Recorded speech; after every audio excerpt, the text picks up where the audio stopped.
Well, if you don't have time, then what do you have, huh? Oh, wait, wait, that's a spice. It's not an herb. It's sort of a herb. Like time. Ah, yeah, but that makes me realize something a bit silly, funny, and interesting in that regard, right? We mentioned yesterday names. I've noticed a very interesting way Japanese games often, or Japanese creators often thematically name their characters. Oh. Yeah, for example, you have like Mega Man, for example. He's Japanese. He's nothing related to music, but it's in the series other than names. But the Japanese name is Rockman. His Okay. sister is called Roll. You also have a character called Forte.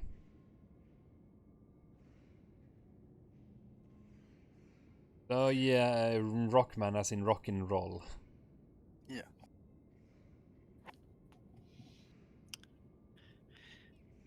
Yeah. But yeah, like I mentioned earlier, also have, Rei, for example, Usagi. Like Rei is, Zero, Usagi is Bunny. And in Sailor Moon, they took it one step further, because she is called Sailor Moon. Her outfit vaguely reminiscent of a bunny. And she's a princess of the moon.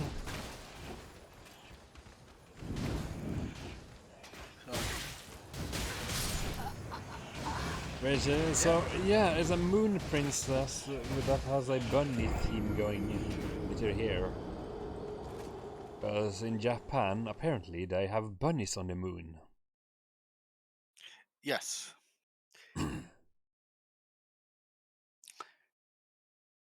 The man in the moon is said to be a rabbit pounding rice cakes. And when I looked at the moon after hearing that, I can see the rabbit pounding. Well, I don't know that he's pounding rice cakes, but I can see a rabbit He's with certainly his pounding ears. something, because it's a rabbit. Yeah. But I don't see a man in the moon anymore. I only see the rabbit. Oh, Yeah, and it's a bit more Branson. sensible than, I'm not entirely sure where it came from, but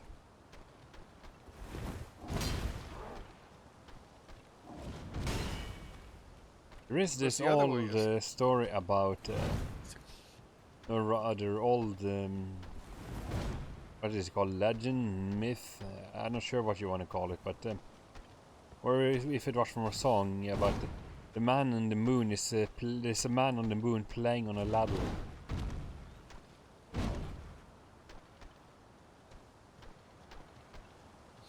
That's On a that's soup gender ladder. insensitive.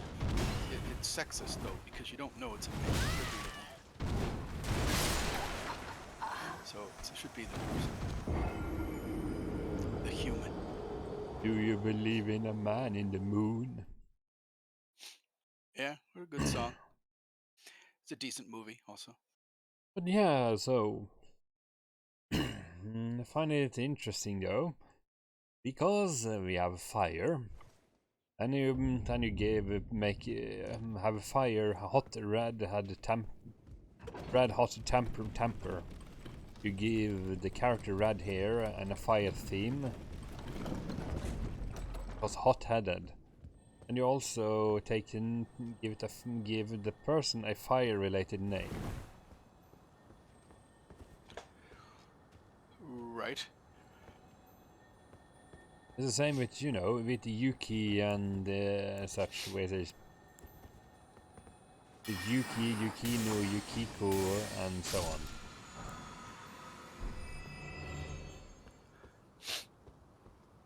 But I Well, can... But when you look at something, then you have also when it comes with thematical naming, it's a bit interesting from a writing point of view. Is Sailor Moon is more or less inspired. It's more or less just a feminine version of the idea of what did you call it again? Oh yeah, Power Rangers, right? The Super Sentai, only with an with a transforming theme of women instead. Right. But the thing though is that the first villain, the villains the author came up with was all often named after gemstones. Like you have a jadeite, cusite, and the evil princess from the demon princess was called the Beryl.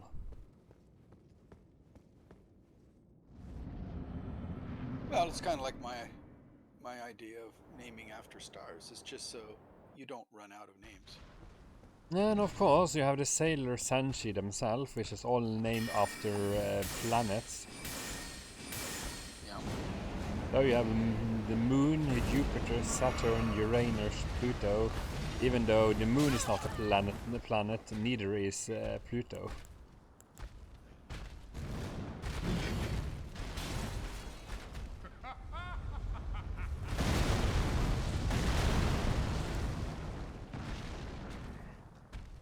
If you have rings around Uranus, then you need to go look it up.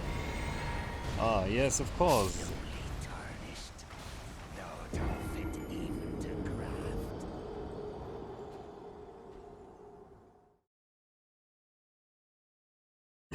Of course, you needed to put in a but joke. Yeah. It's like in Dark Souls or, you know, Elden Ring. You run around and you can write messages on the floor and on things. But with pre-made words and sentences. As in fill in the blank. So there's nothing rude or crude, but you can somehow manage to get a but a hole. Uh-huh.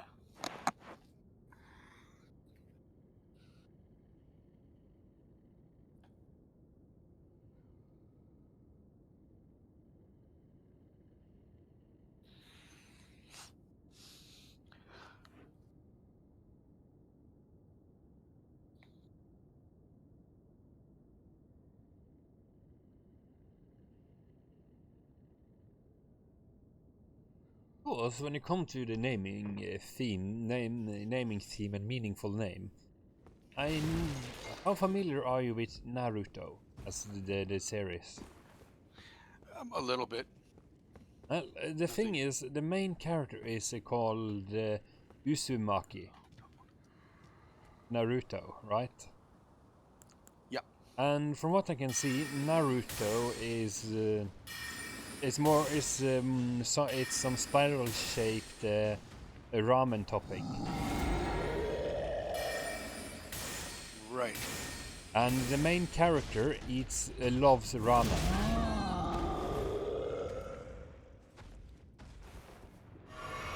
His last name is Uzumaki, which means spiral. And one of the techniques he learns during the show is to spiral, to turn the energy he uses into a spiral in his palm. To cast the ninja magic. Oh, that makes sense then. There's also a spiral in the symbol of the ninjas in the village, as like a spiral symbol in the headband. A spiral combined with a leaf, so it's a leaf and a spiral. Because it's called the New Leaf Village, if I recall correctly. Of course, his teacher, is a man who is a man with white hair, has a patch over his eye and wears a face mask. Yeah. And he is called Kakashi.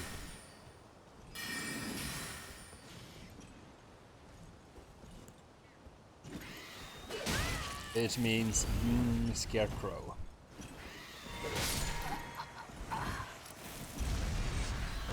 So yeah, you have the spiral being trained by the scarecrow.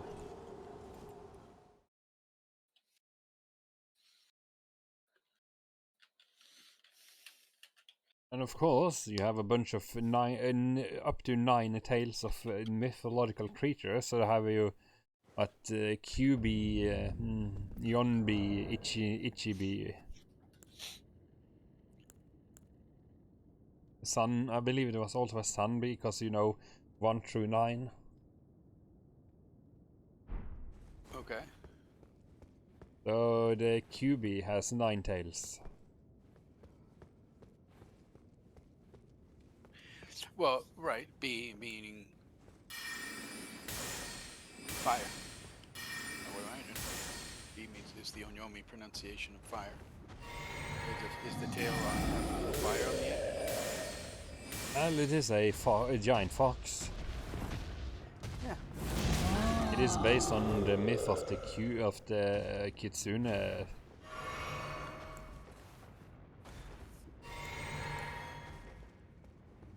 Of course, the series goes a bit. But that's just I find interesting. This sort of naming is, if you can make it thematically fit, it's quite brilliant. But it's very difficult to pull it off out of the blue.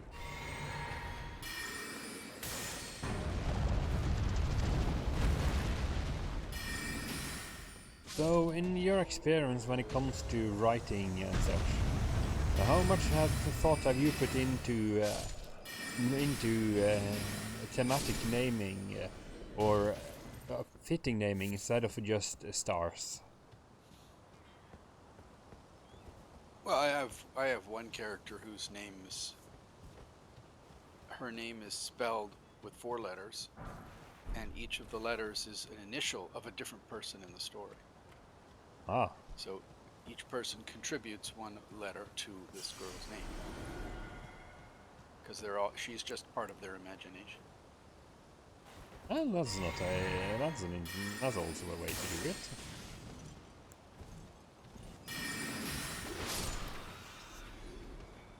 At least it's not as absurd as the show called Ruby. Or as it's spelled, RWYB.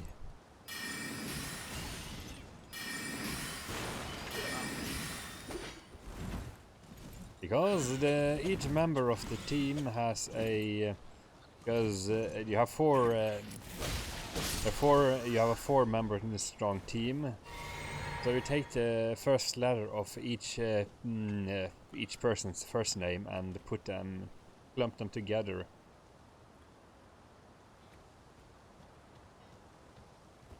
Be proud.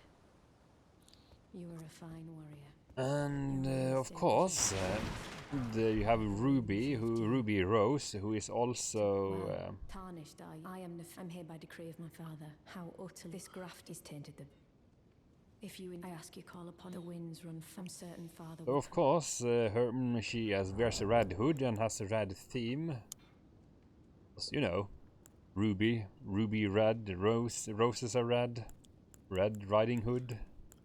Yeah.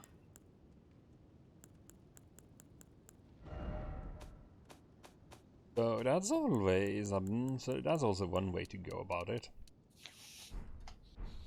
Personally, I have a find naming stuff fairly complicated, really, because I can never think of a proper name.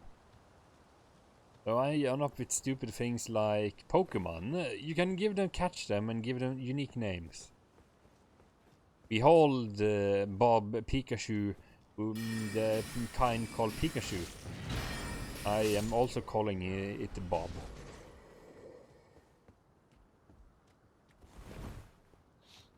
Because I couldn't think of anything better. Then again, Pokemon names themselves are puns. Puns and silly wording. But that's an odd... Yeah. Pineco. I mean, they have translated that into so many different languages, right? One of the such as In Norwegian, they haven't really changed anything from English, but in English, it sometimes makes sense and not so, and it's often sometimes a bit nonsense. For example, you have a Pokemon that is essentially a sentient bag of rubbish.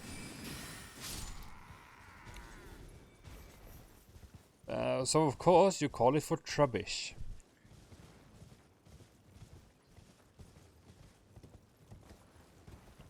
And naturally the evolution form, or metamorphosis, whatever you want to call it, is a huge pile of garbage. So they call it Garbodor. Something to do with it's a combination of garbage and odor.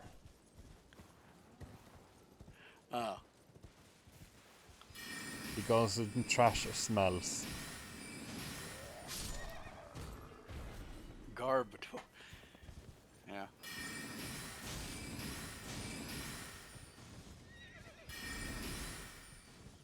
Garbage odor.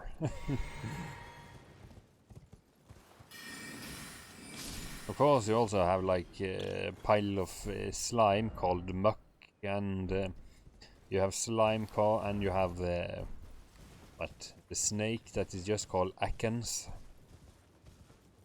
Right, because it's snake backwards. Yeah.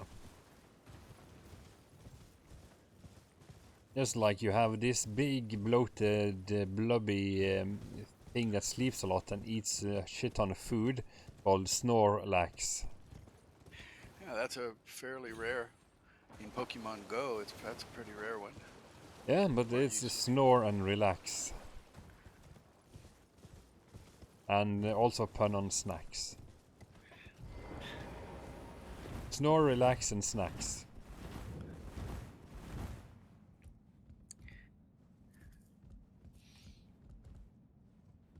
Of course, there's always some people who really can't have a really hates puns, which I never quite understood. As pretty much all the names and such can have a alternate meaning, or an alternate reading, or historical, or you know, a mythology to it.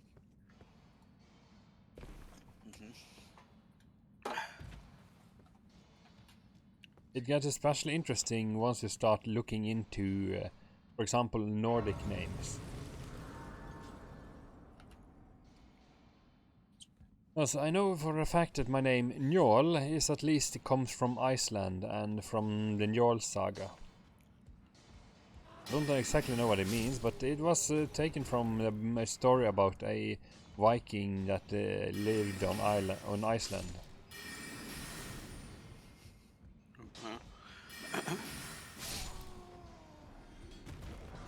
But it seems like most Western names have extra meanings or association that may or may have disappeared over time, because people don't know, because it's not really that important or pertinent. But if you look it up, there's usually some sort of connotation. Oh yeah. You know, like the carpenter, or Thomas, or Frederick, or Christian. Then you realize that Norway had this part where you had like at least 5 or 6 kings called Christian. They alternated between Christian and Frederick because of unions with Denmark and Sweden at different points. Right.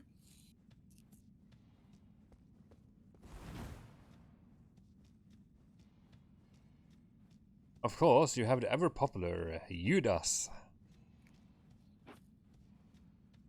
Due to scripture, it's always thematically you use it to describe someone, someone who is a traitor. Judas, yeah. Even though, from the story point of view, he was exposed and he still went through with it. So technically, it was all part of a divine plan, if you look at it that way. So he wasn't really a traitor. He was a fanatical follower and a pawn.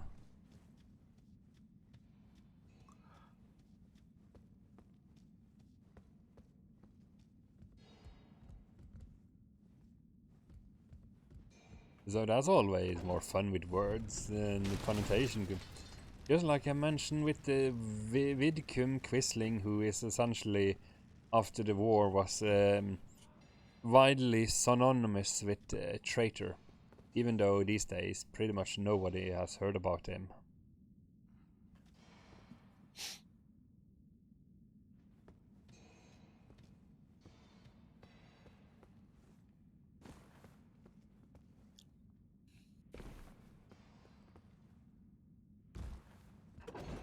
And also because language changes, for better or worse. I know there's certainly a whole organization here in Norway dedicated to trying to preserve the Norwegian language. Is it not? Is it going away? It's just trying to prevent too many loan words to get to grab a hold. There's also a lot of that going on in Iceland.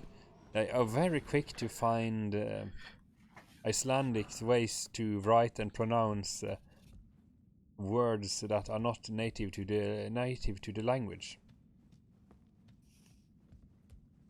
Well, Japanese is probably most famous for that. But the thing with Japanese though is that that's purely due to the way they pronounce stuff.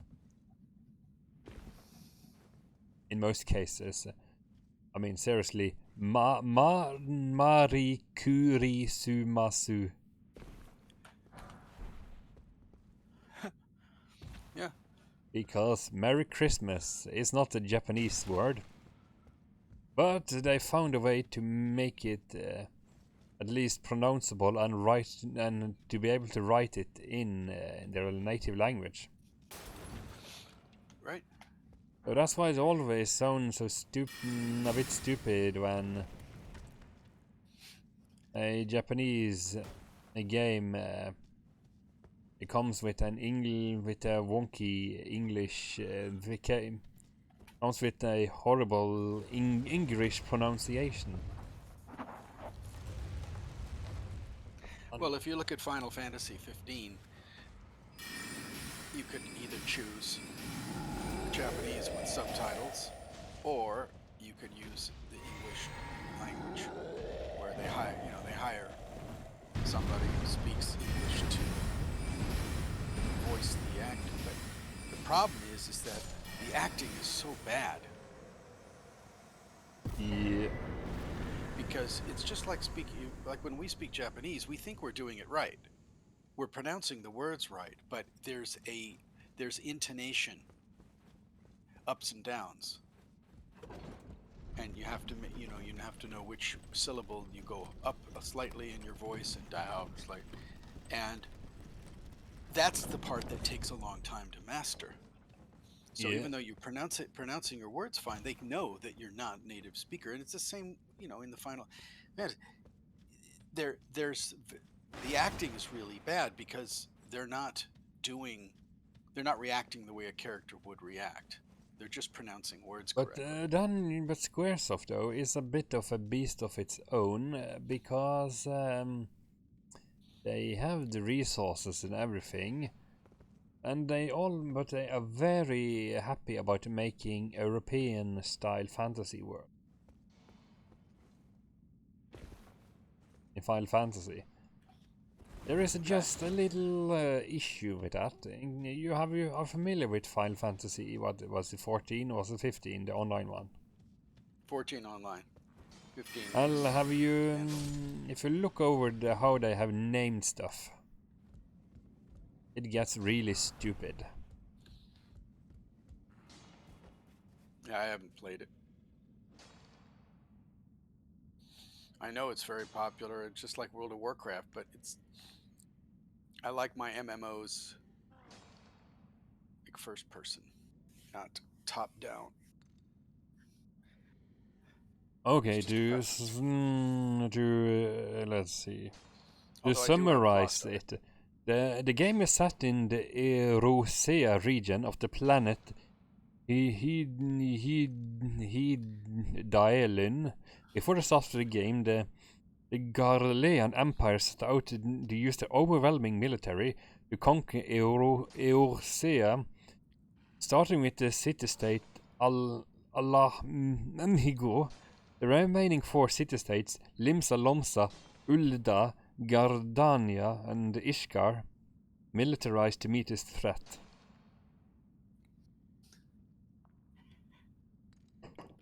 Did you get any of that?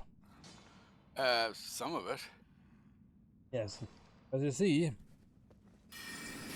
there's one Japanese writers have a nasty habit of over exaggerating European style names by Right. making them far too long, cumbersome, and complicated. So so most of the time, not even the voice actor can pronounce it properly, even in English.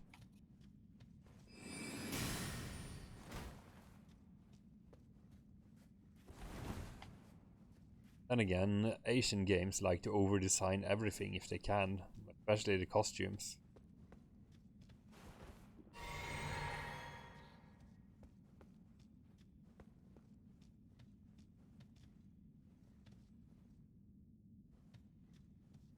It is at least a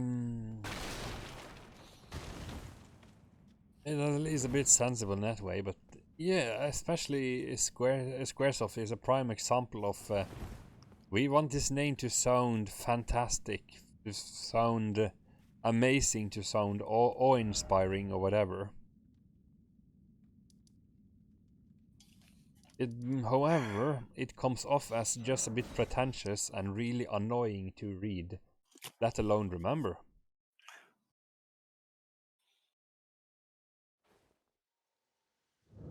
This way, Tarnished. May I have a word?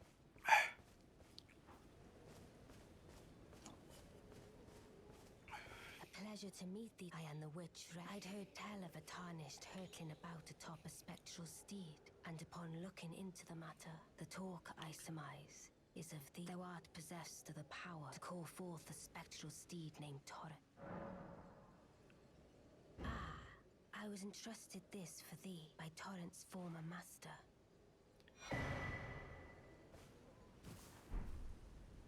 'Tis a bell for calling, summon them with it. The spirits will obey thine command but briefly. Now it is thine. Forgive my, I doubt we shall again meet. How long will it be before the Tarnished tire of a...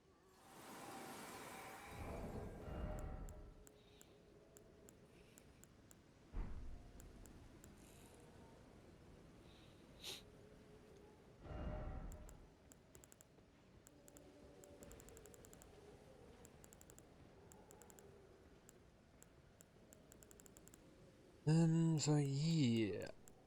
Names. Let's go edgy. So of course we're gonna since Latin X apparently is a thing to try to make work, why don't we go with the classic internet slang one, Hexor? You're a hex. Anti-vax.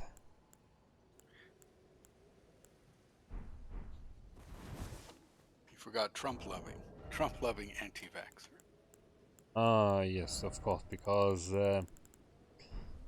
Trump is the most important person in the world to some people.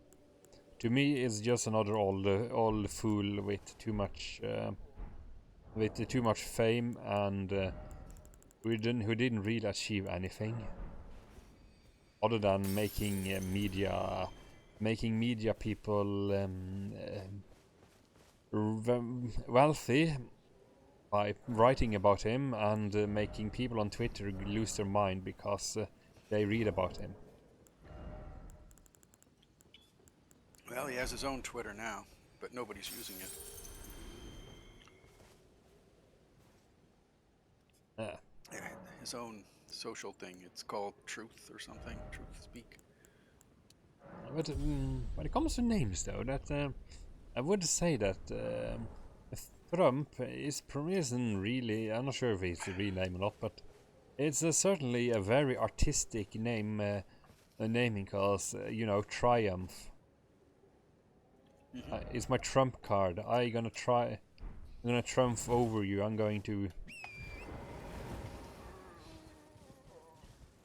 Just like there Yeah. is this service called Trump here in Norway, which has to do with you gain small bonuses for using them. Well, that is his real name because his father basically got him started, and his father was Trump also. I'm sure that's the family's name.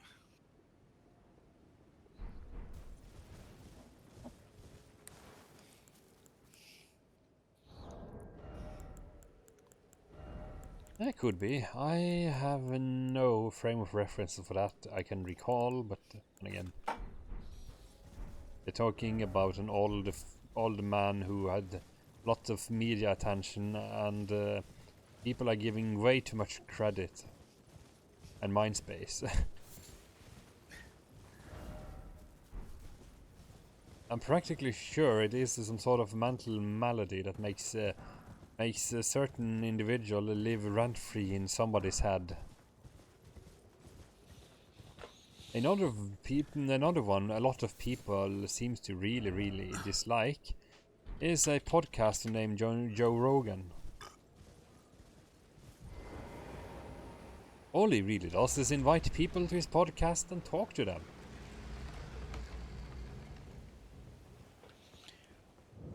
And he's on Spotify and is Right. popular. But that's just it. He's just a man talking to people. But due to those people potentially having opinions some people don't like, the guests have, he is suddenly problematic.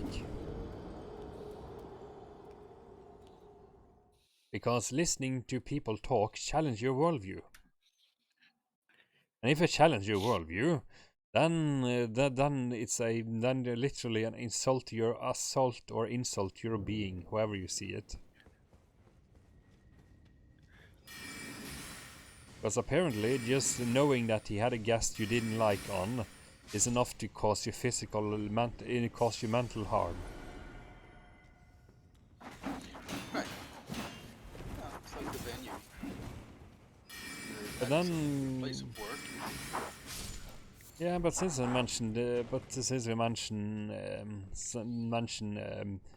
people with mind maladies, there's a reason why you have I'm not sure where Schadenfreude came from, which means pain joy, or if it's somehow also related to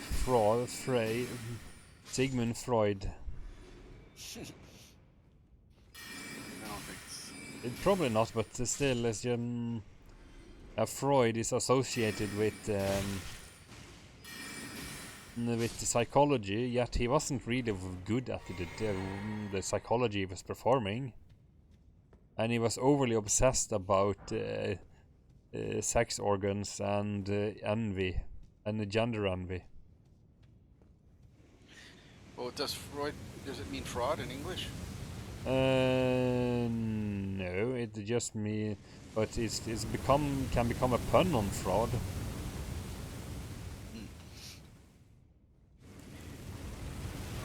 Because Freund is friend.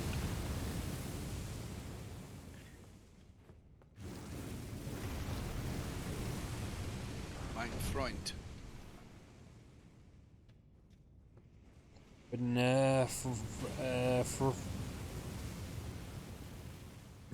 it doesn't. It's a Freud.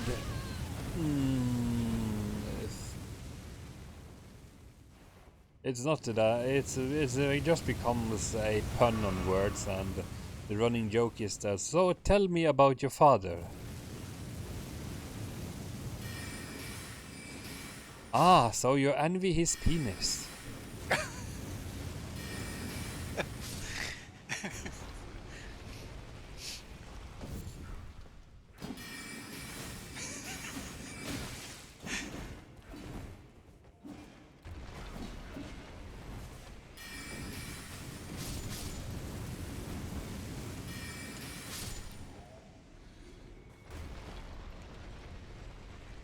Ah, yes, yes, I see you envy your father's penis. Yes, we are making good progress today.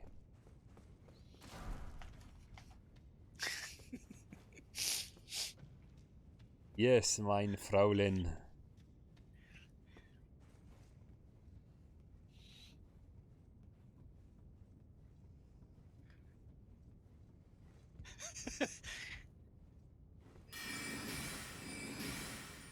Which also brings in another interesting, you know, some people apparently have never heard about the Monkey King, even though they're very into Japanese media.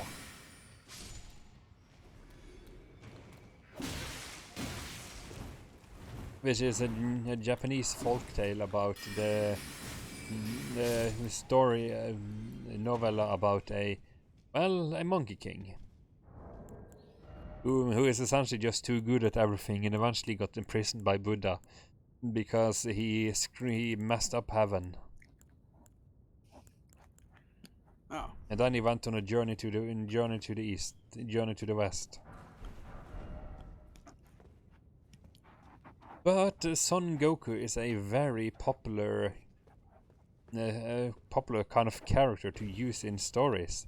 It's the prankster and the bit silly prankster who is also a very powerful fighter and probably a monkey with a staff. So the Goku character shows up in almost all sort of media these days.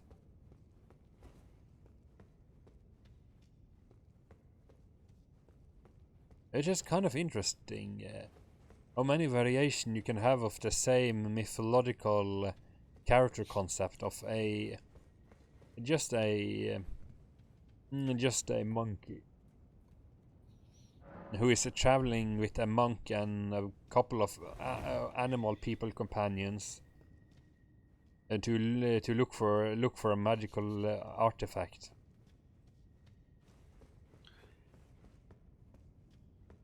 There's even an what was it?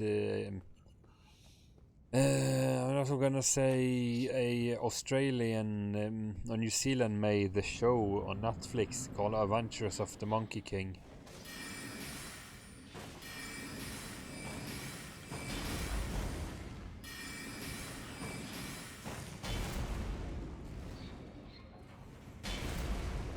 Monkey Island. No, that's just because there's monkeys everywhere. And in Monkey Island you have a pirate called the Chimp, who is a chimpanzee and a ship captain.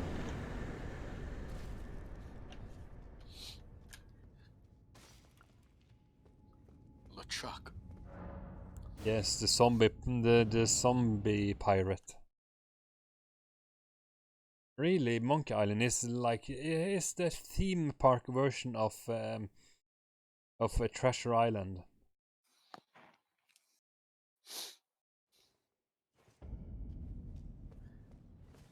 It is fun though, but yeah, you have like the guy, but it also has so many silly names, such as Guybrush Threepwood. They just call the character Guy, and it was a brush, and the file type was called a brush in the software. So it's a brush with a guy on it. You're like,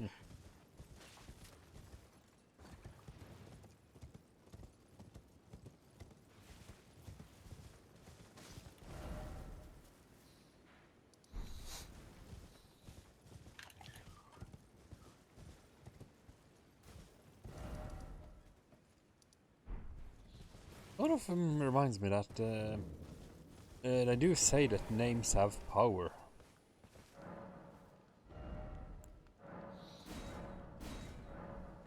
And depending on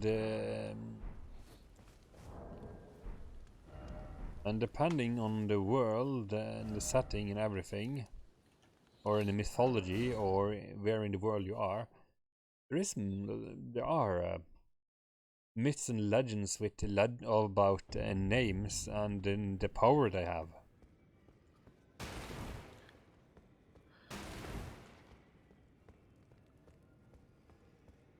One of those is, for example, why is that person not responding to anything? What's wrong with him? Oh, they took his name. He's a nameless.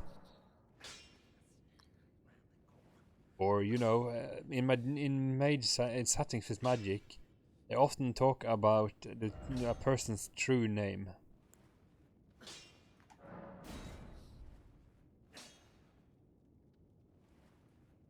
That you should never reveal your true name, because if somebody knows your true name, they have power over you, or you know your full name. Like in an exorcism, they try to get the demon to say its name. Yeah, which is also inspired by an old, it was Rumpelstiltskin. Yes.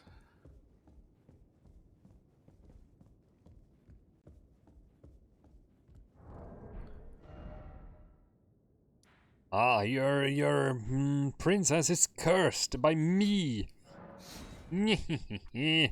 But I'll never guess my name. While I shouted out loud around the fireplace while I fire, while somebody is listening in on me. Rumpled clothing. Should get an iron. Fix that. Yeah, so I'm not sure what Stiltskin originally is supposed to be, but the Rumple is generally referred to as, you know, Wrinkle. yes, rumpled clothes.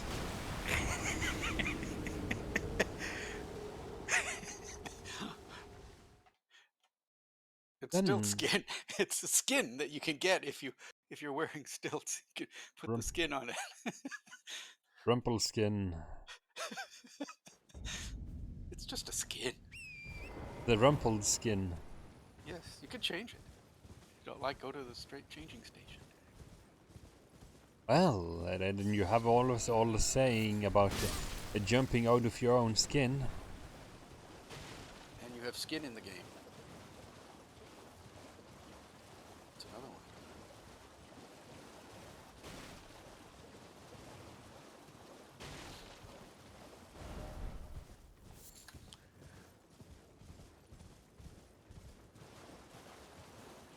Or a skin job, for example.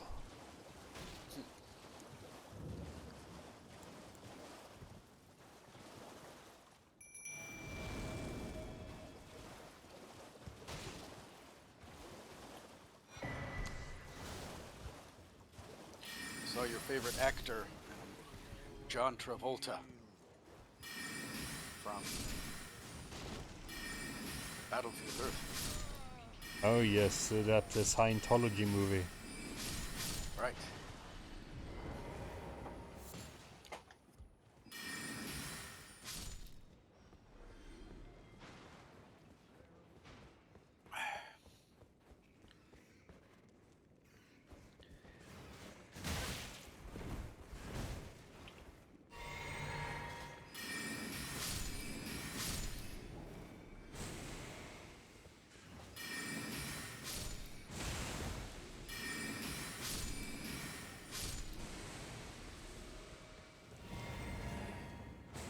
Battlefield Earth is a bit a weird one, but and again, it also comes back to people with odd and with strange names. Yeah, the planet Cyclo.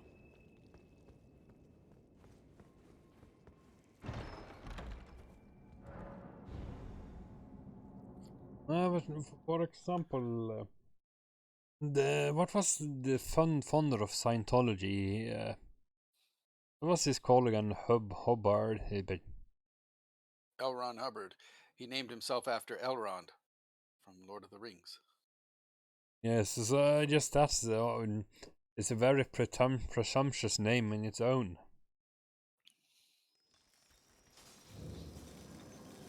Because Tolkien himself based everything around. He made his own mythology based around what the Anglo-Saxon mythology. Well, that's what they say, that he felt that England doesn't have any myths, so he decided to create one for it. Yeah, I don't have really high hopes for the new Lord of the Rings show they are making. Yeah, I haven't really thought about what it'll be. There's nothing like the movies were very good. I can't believe they're 20 years old now. And that third movie won the Oscar for Best Picture. I can say I was entertained, but what makes the seems a bit more odd is that they're making they're supposed to make a show, but it's going to be more inspired. Probably going to be more in the style of making some sort of melodramatic roughly reminiscent of Game of Thrones. Right. At the same time, they seem to have very progressive but amateurish writers who is overly focused on political correctness, but at the same time, they seem to not really have the rights for all of the source material even. So they're trying to write a Lord of the Rings series without proper skills, without access to Silmarillion itself. Well, yeah, I mean, the Silmarillion, I understand, does have a different copyright ownership or something. But it's, as far as the fans go, it's a completely different kind of story.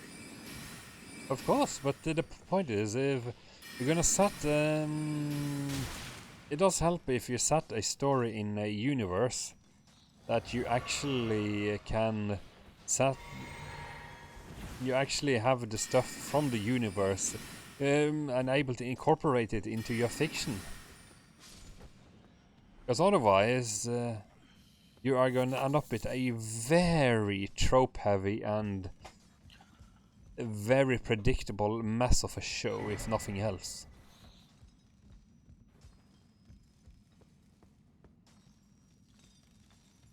Where I know at least one thing is that Hollywood writing is generally nothing to write home about.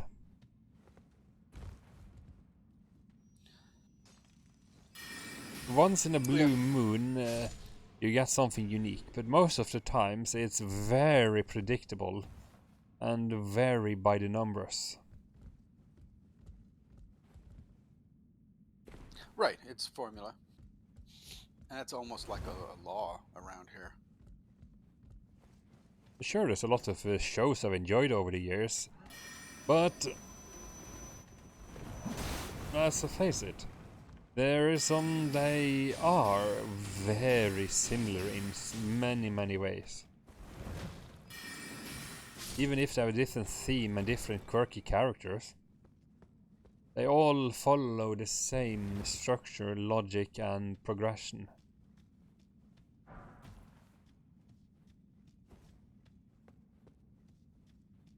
Such as a CSI, for example, it is entertaining, but it is a very standardized way of writing a plot with characters and story.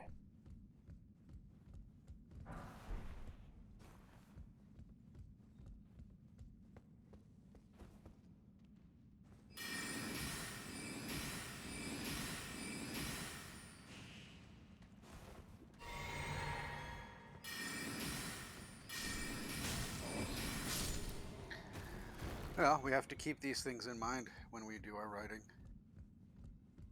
Yeah, you have to the balance between cliches, subversion, and being careful with names, cause Xerxes and Hades on the Prometheus. It's generally a bit too on the nose.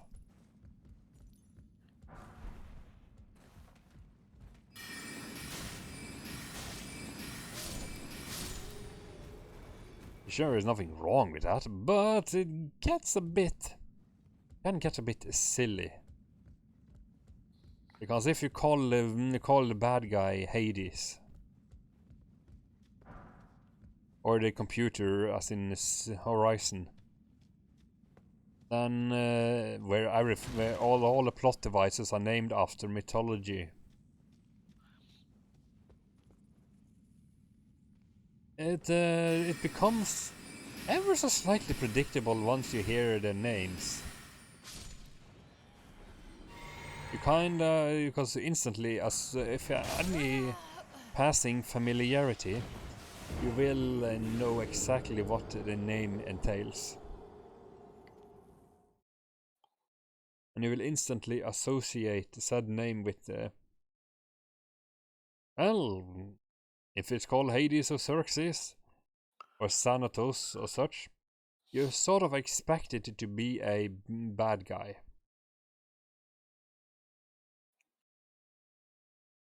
Or a well-meaning extremist. An extremist.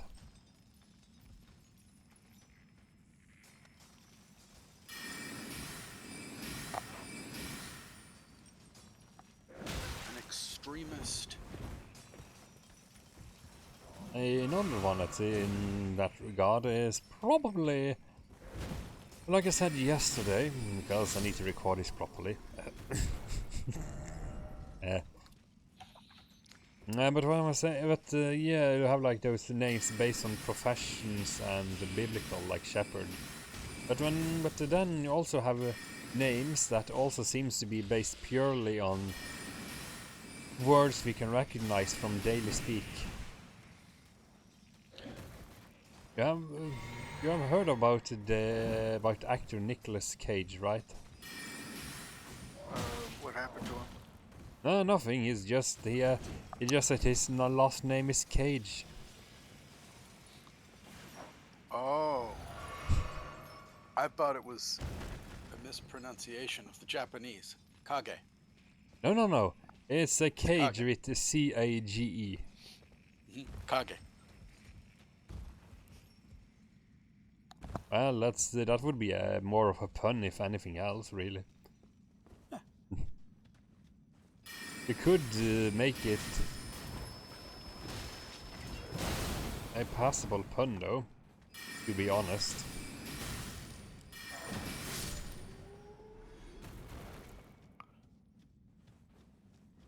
But Cage, from what I can see, he has made a lot of odd commercials over in Japan for, amongst other things, pachinko. Oh, yeah. This is another interesting, when it comes to naming, though, is Japan has a lot of sound-based names that is so infinitely punnable once you know of them.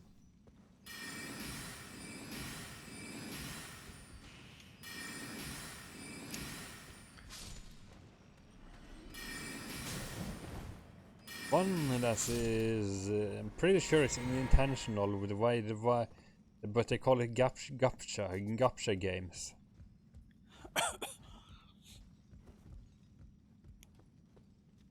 Where you're essentially just pulling out you roll a dice and you roll, and then you get a random assortment of characters pulled from the pool. Yeah.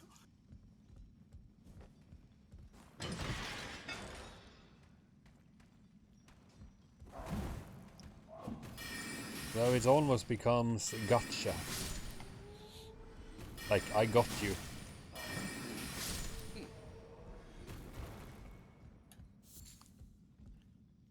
But that's sort of what the shortening of Pokemon is. Pocket Monster. Yeah. And they call the main character in English for Ash Ketchum.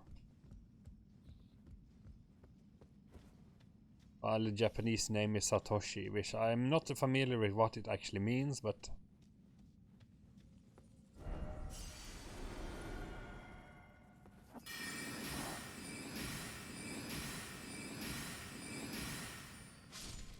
And again, his traveling companion was called Kasumi. which is a very common character name to give someone.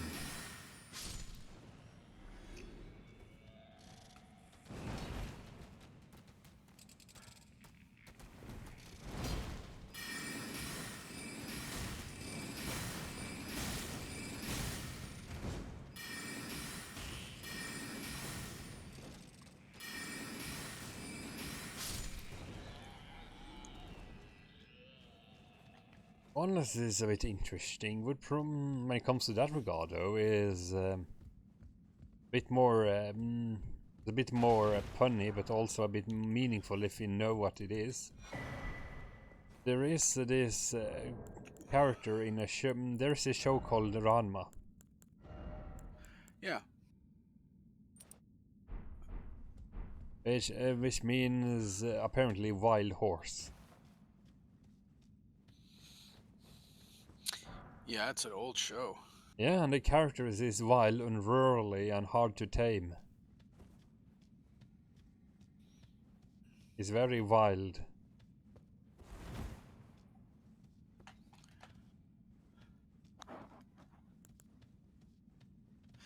Yeah, that's from the 80s, I guess.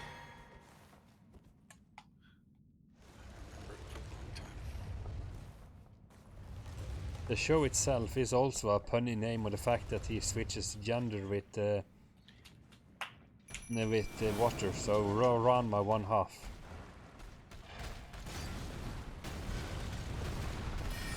Ranma 1/2. Yeah, that's it. I was trying to remember the rest of the name.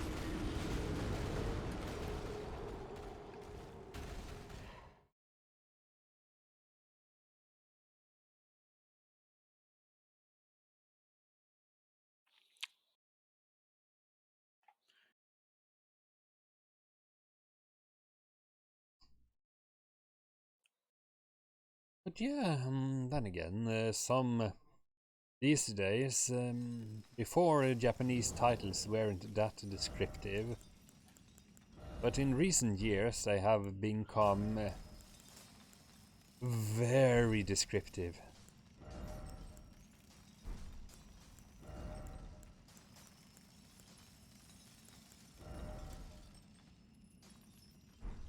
A Rise of the Shield Hero.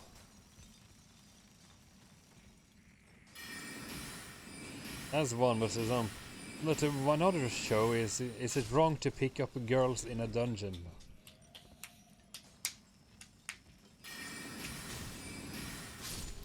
Or the devil is a part-timer.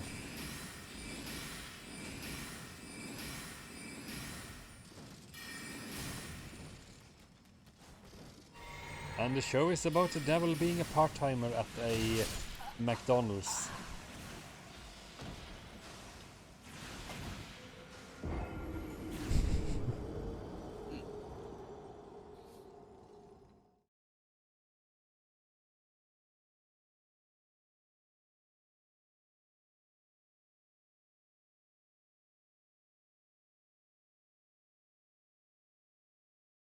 It's also very entertaining, but still, the devil is a part-timer. It's like, okay.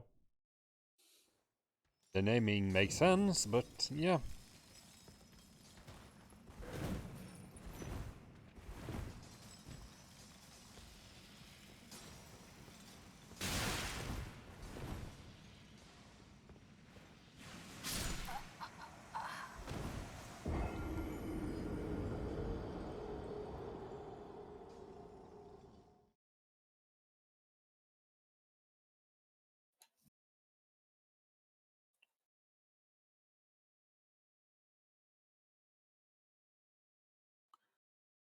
It's a bit putting Norwegian names on things is my go-to solution. This is becoming more and more my solution.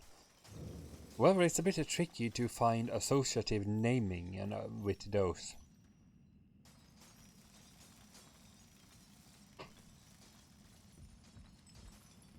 One that is somewhat a bit dramatic and a bit silly is there is an old word for wolf, which means varg.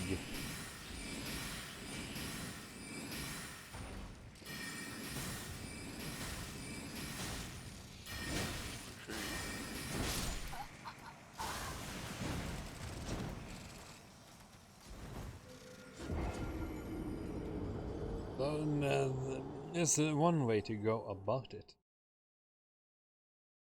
The thing with that is, it's would you describe a wolf-like character, a Vulpine character, perhaps, but it's a bit on the nose, but it would work. But let's say you take a fox themed. That's a bit more tricky, because it's always about tricky and laughter, but it doesn't really translate well into the Nordic vernacular.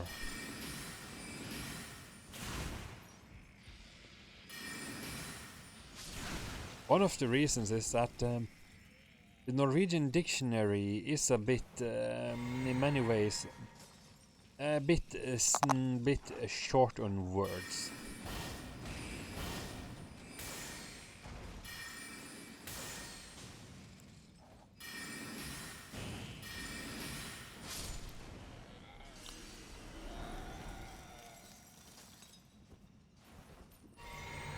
A shortened word is maybe not the right way to say it. More, is it just compared to English that borrows words from all over the place? Norwegian is rather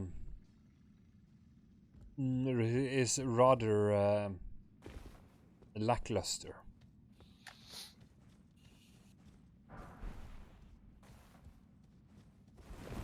It is funny to see how many words in English though comes from all across the world, including France.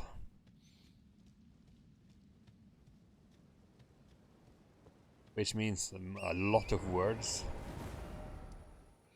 Yeah. It gets a bit absurd after a while.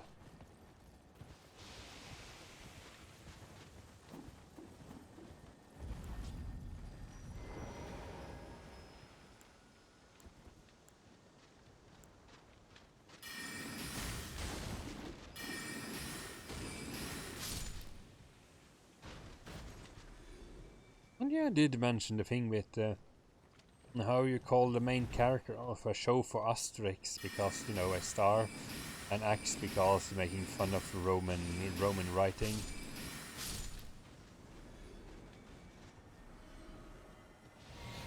While you're setting the show in in the time of the ancient Romans.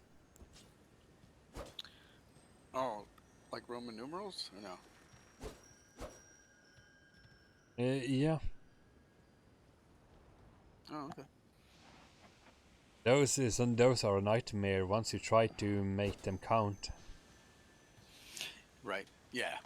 It just doesn't add up properly. Nah. It's like trying to do multiplying and dividing. It's, I don't know why they, it's funny how humans' brains work.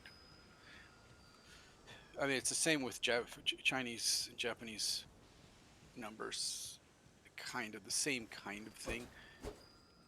Makes it difficult with all, different strokes and things. But yeah.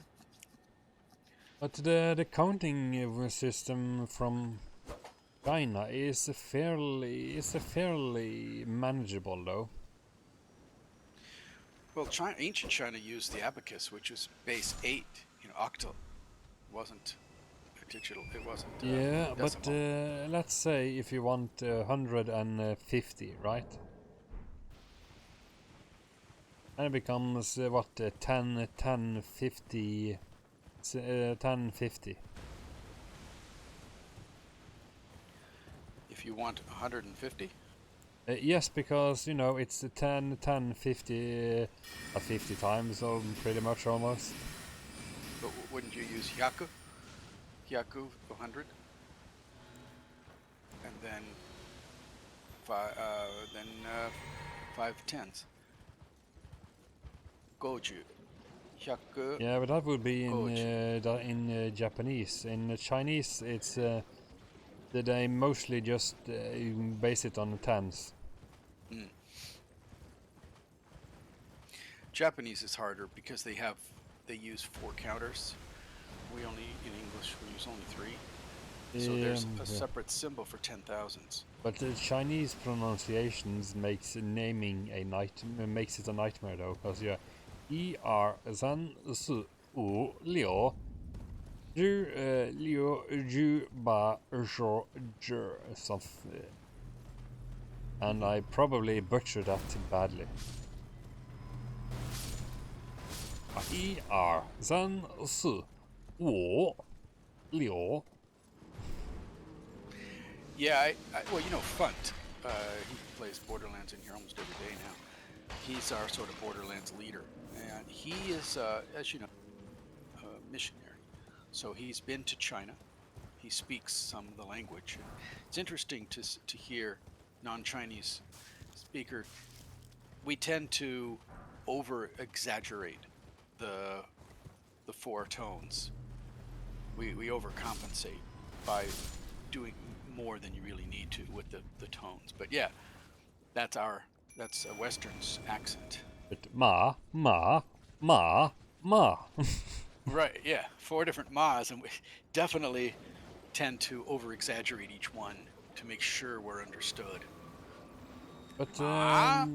but it has to be mentioned though, the Chinese is China is inherently fairly racist in compared to in what we are used to when it comes to the language and how they treat people and words. Well, it's old. That's ancient. That's ancient history. That's how it was done for millennia. Yeah, Don't seem but to care. you see, Mao and his lovely cultural vandalism didn't do any favors for the country being more mindful about other cultures. So you have these Yeah. NBA players coming to play in China, and you just hear the N-word being shouted out loud by a whole bunch of people. Just completely, because a lot of the generations of after Mao was raised with respect for pretty much no one. They only look out for themselves and their own family.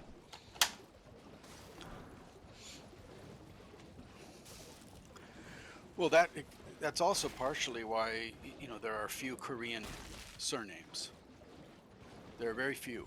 There's Kim and Yoon and maybe half a dozen others, and that's because of the clans in Korea, ancient Korea. They were very much into themselves. They didn't venture far and wide. They didn't spread it.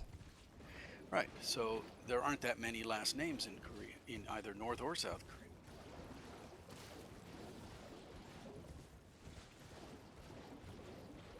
Kim is the most common. But then there's Yoon, like Stephen Yoon from The Walking Dead. China has some fairly, for lack of a better word, generic names that being used over and over again. Wong is the most common, isn't it? I think so, but or Ping maybe, but Ping. Ping. Well, there's Zhou. There was after Chairman Mao, there was Zhou Enlai, who was the one with Richard Nixon, the open door policy in the 70s. yeah, there's also a lot of a bit racist pun names on from all when it comes to how you treat Chinese names.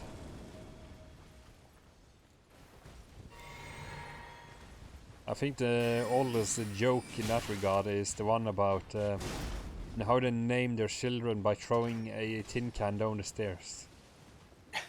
It's so stupid. Yeah. I know, that's pretty racist. But how they actually do it is that they essentially have a government-sanctioned list of pretty much names.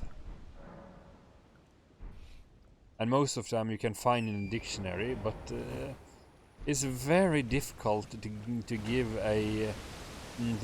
children a name that is a very unique name as such, because it needs to be accepted by it needs to be vetted by the government, a government official, which may or may not be bribed, but that's a different story.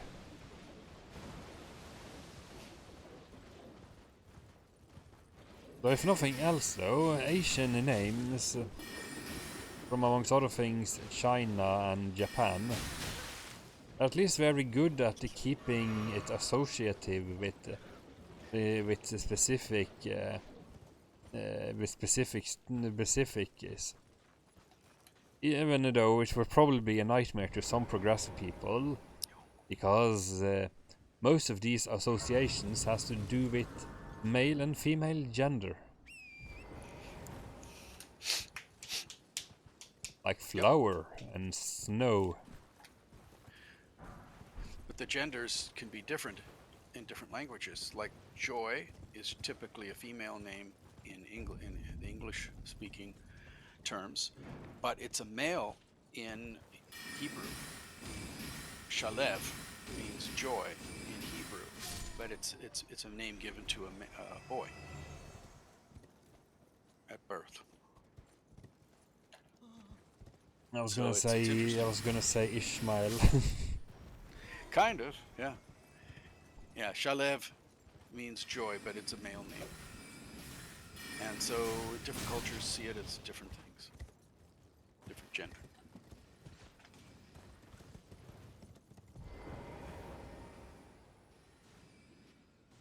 A very associative name though is a bit more European one. A Western one is probably Caleb. That's from the Bible.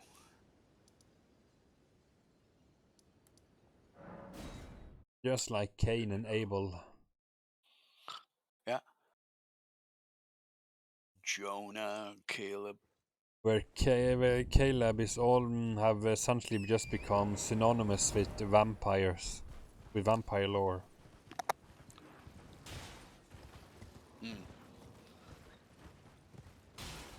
I really like the White Wolf role-playing Vampire the Masquerade. Looking forward to the new game, Vampire Bloodlines 2 or whatever.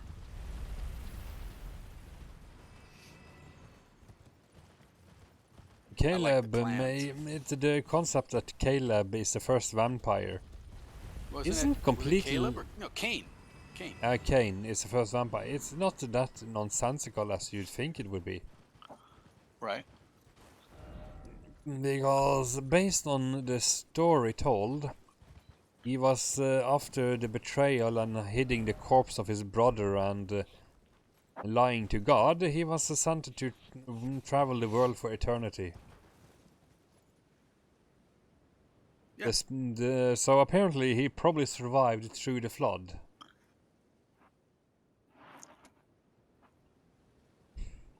Which is a bit of a silly story in the first place, like most of the stories in the scripture.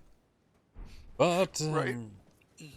But the idea is that Cain was traveling, has to travel the world for eternity as a punishment. It's a good, it is an interesting backdrop for the concept of a vampire that is essentially immortal as long as he stay away from sunlight, holy symbols, silver, and get enough nourishment.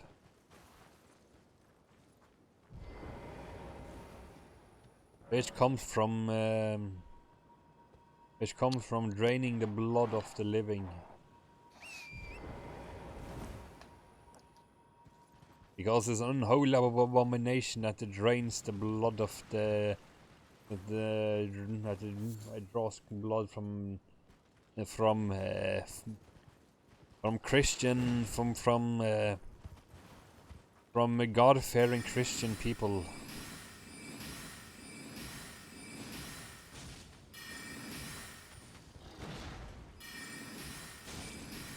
Also, because the silver is a bit have to do with purity.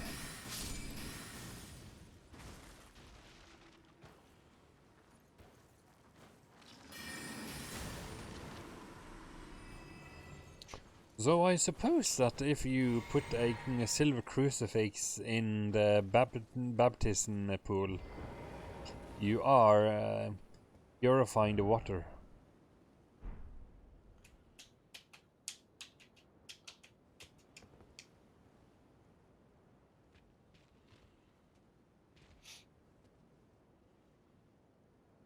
Oh what? I always thought that it made more sense for vampirism to be transferred through snakes, because you're getting, like, the venom is poisoning you, turning you, whereas the bats just withdraw blood from your system. They're not adding anything to you. Yeah, Even zombies bite you and they add their poisonous because spit. vampirism is often being like werewolf, like lycanthropy, is often seen as a contagious disease. Yeah.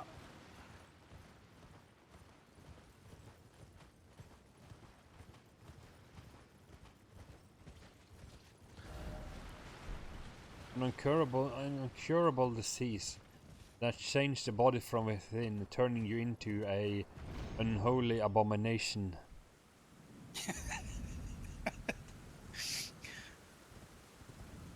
A creature of the night. An abomination by itself isn't enough. It has to be unholy Of course. as well. I was a holy abomination once, so that wasn't too bad. I'm just glad I wasn't the unholy type. Not everyone can be the Antichrist. There's too many pretenders these days. Yeah. They all claim someone is one, but I have yet to see anyone actually play their part. So far, I've been thoroughly disappointed with claims from a lot of highly religious people. It seems to never pan out properly. Well, this is why I have good hopes for the James Webb Telescope. If anything is going to catch alien life, it's that. Or proof that aliens have been around. That thing can see outside the galaxy. So, if, well, I guess all telescopes, you can see the Andromeda Galaxy with your eyes. But if it's going to be looking for certain things, it could find a Dyson sphere, or it could find a halo type of Dyson ring. There's all kinds of things it could locate. And and if you think about it, it's like with the news and the shows that are out, it's like the governments are trying to ease humans into the idea that aliens exist. Star Trek, all the Star Trek shows, and The Expanse, and the Babylon 5s, and all these shows, and then the Navy releases the video of the UFOs all of a sudden the last few years, and now we're on Mars looking for life. It's like they know already. It's been shown, but they're trying to figure out how to give it to the public the right way. Maybe, Slowly. but then again, the mind likes wonder, and if you look at fairy tales and folklore, you realize that conjuring up weird creatures of many sorts is a very human thing. There's so many elaborate origin stories for being and bestiary. If you look at all medieval bestiaries, you will find a lot of weirdness.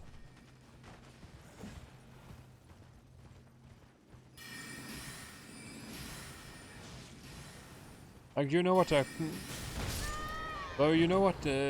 a cockatrice is apparently made?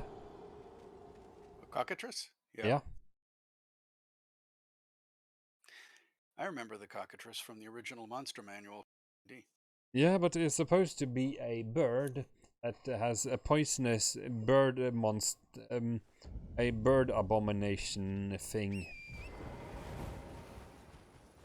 Apparently, the idea is that a rooster laid an egg. Ah. Yeah. Pretty good one.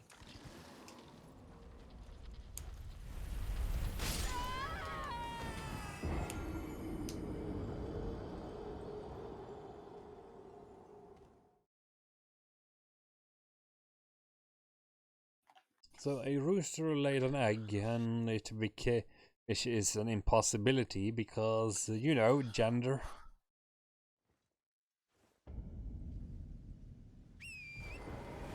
That's an abomination. Because it's an affront to nature, which is supposed to be the Lord's perfect creation. So if anything doesn't match up with expectations, then it is unnatural, and if you can't explain it, it's probably the work of the dark forces. It's an affront to the back. Yes. The egg had to come out the front. But yeah, honestly, so far, people overly into religious stuff, they have disappointed me greatly. I have not seen a real procession. I have never encountered anything resembling magic, conjuration, divination. I haven't even seen a devil at the crossroads, let alone in Georgia. I know. So I am very disappointed in religion in general. It doesn't really deliver what they promise, despite trying to preach without practicing what they preach. Right. I mean, as far as delivering in deism, which is most religions are theistic, not all, but in deism, you have to die first before you can see the proof of what the teaching. You have to have the convenience of death. Then you find out. So it's very convenient that you can't see it while you're alive. You're not allowed. So they can say, whatever they kind of want to say. Yes, but I'm disappointed that I haven't really experienced any of the things they are claiming. Honestly. Well, they say that in order to experience it, you have to practice the religious the faith. You have to do the do. You got to follow the recipe. Yeah, but honestly, black magic.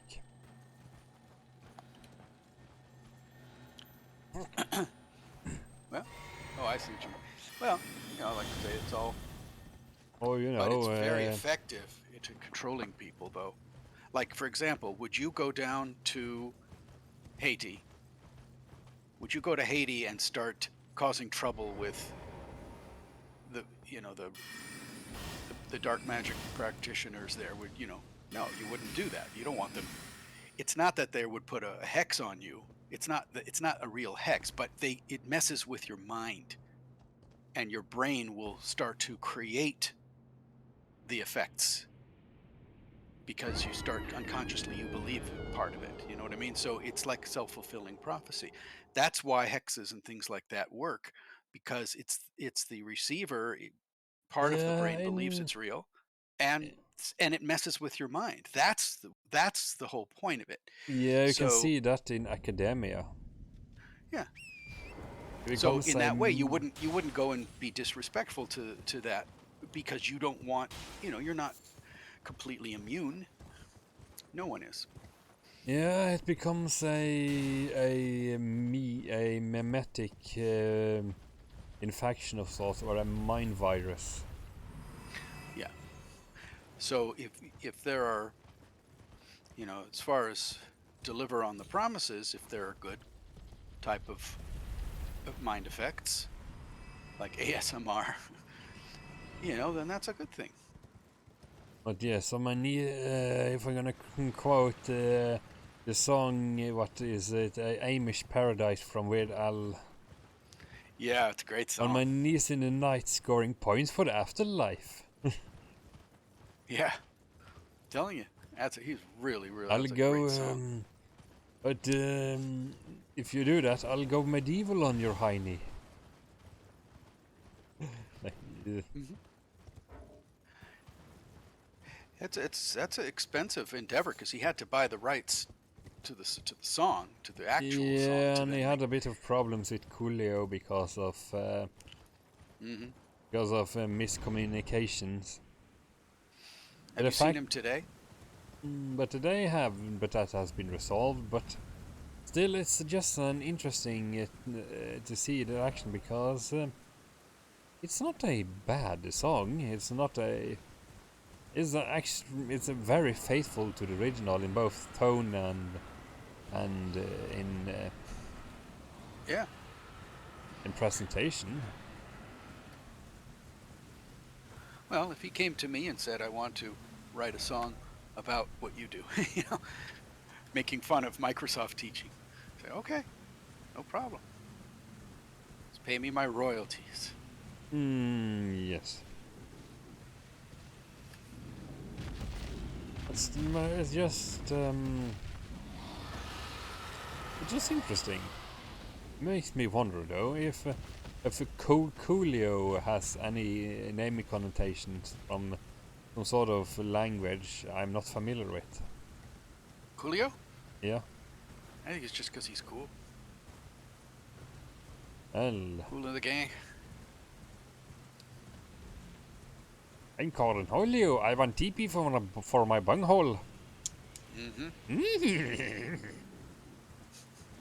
My favorite. It's a bunghole. That was my favorite in the 90s. And later, they tried to reboot the series in 2011. It didn't quite take. But Of course not. but in the 90s, they owned that decade. And in my opinion, there were other Ren and Stimpy, and there were The Simpsons, and Well, to be other honest, though, they are the forerunners for the idea of two people sitting in front of a screen, talking about something they may or may not have any knowledge about and reacting in real time.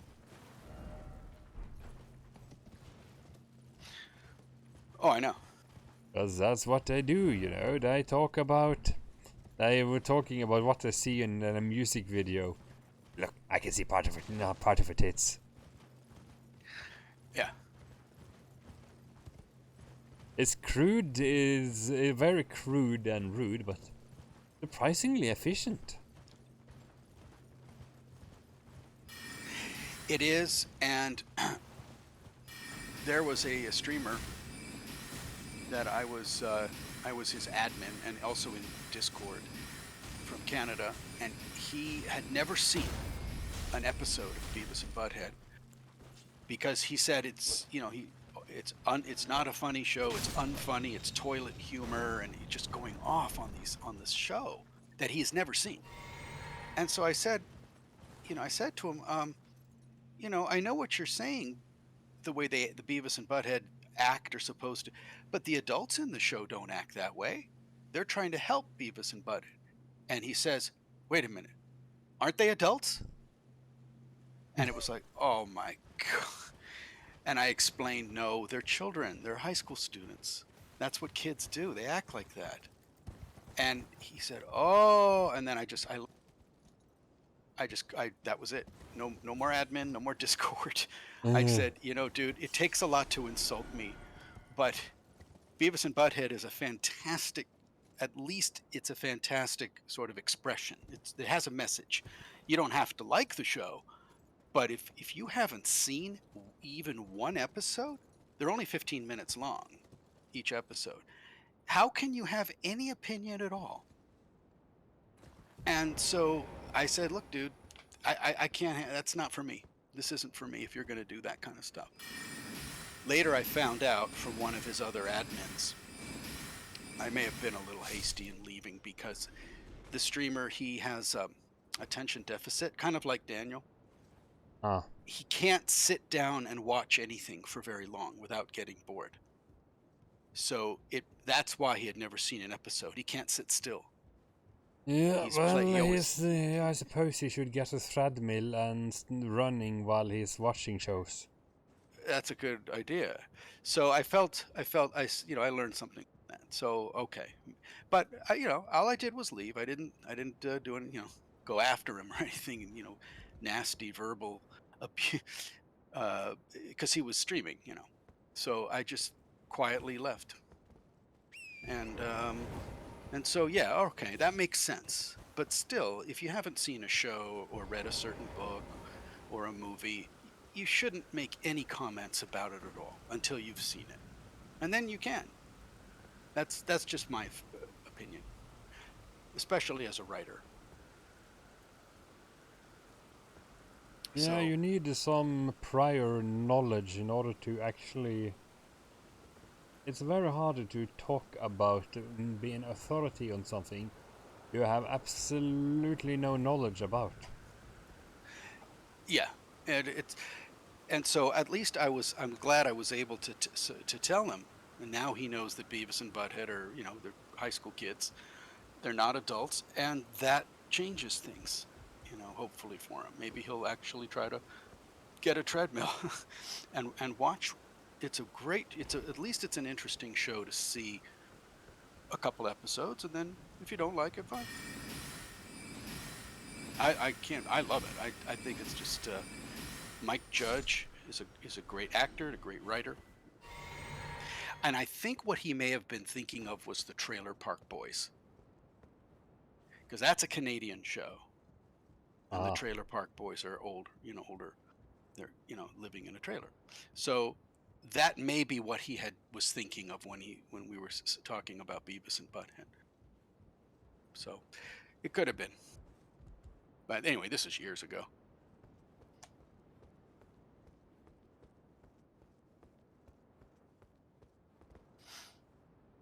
But yeah, I agree with you. You have to have some experience with something if you're going to post about it.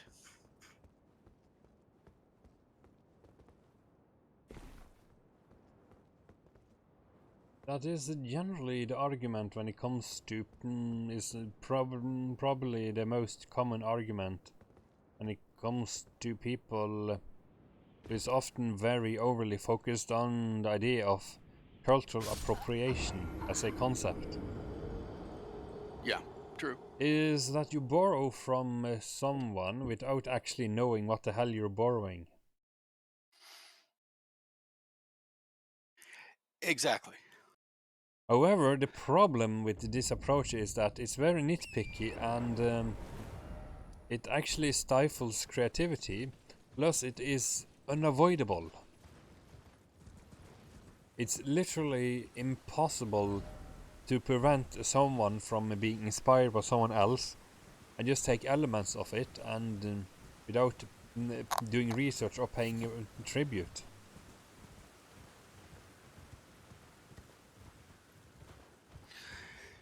Because Yeah, cultural osmosis happens automatically. as they say, there's nothing new under the sun. So you're always going to be borrowing, like you said, without even realizing it. Someone's done it first. And that's why I like to read a lot and watch shows and do as much research as I can. So I say, oh, darn, I was going to do that. That was my idea. They had it from her first, so I can't do exactly that. I had a great idea for a story about a girl who goes in for an audition for a part in a play. It turns out that she's a robot. She's an android. And her competitors, who are also up for the same part, they are her builders. They were the engineers who designed her. So they're trying to test her reactions. They're all trying to learn to see how she's going to react to competition and treat her fellow, candidates in the waiting room, but you don't find that out till the end. You just think that she's not very nice, and she treats them very badly. Like, I'm so much better than you are, and I'm going to win, and and so they're kind of surprised that their creation has that attitude. Well, I was watching a movie a couple weeks later, and there it is. Not quite the same plot, but it's close enough. And Well, you see, the it's like, thing is, oh no. they have you forgot your tinfoil hat. They are beaming ideas out of your mind as we speak. Mm-hmm. That's why if you're ever in a coffee shop, well, I don't go there anymore, but you don't want to, I had to avoid speaking about my ideas to a friend or something like that, because you never know who's listening. They have Also, their some laptop people will literally take your ideas and run with them. Right, yeah, they'll type it out on their laptop and run out of the store with them. Yeah. And so that's a big mistake. I mean, it's so fun to do, though. It's like, hey, I got this great idea. Check this out. And you can't do that stuff. There's no presumption of privacy.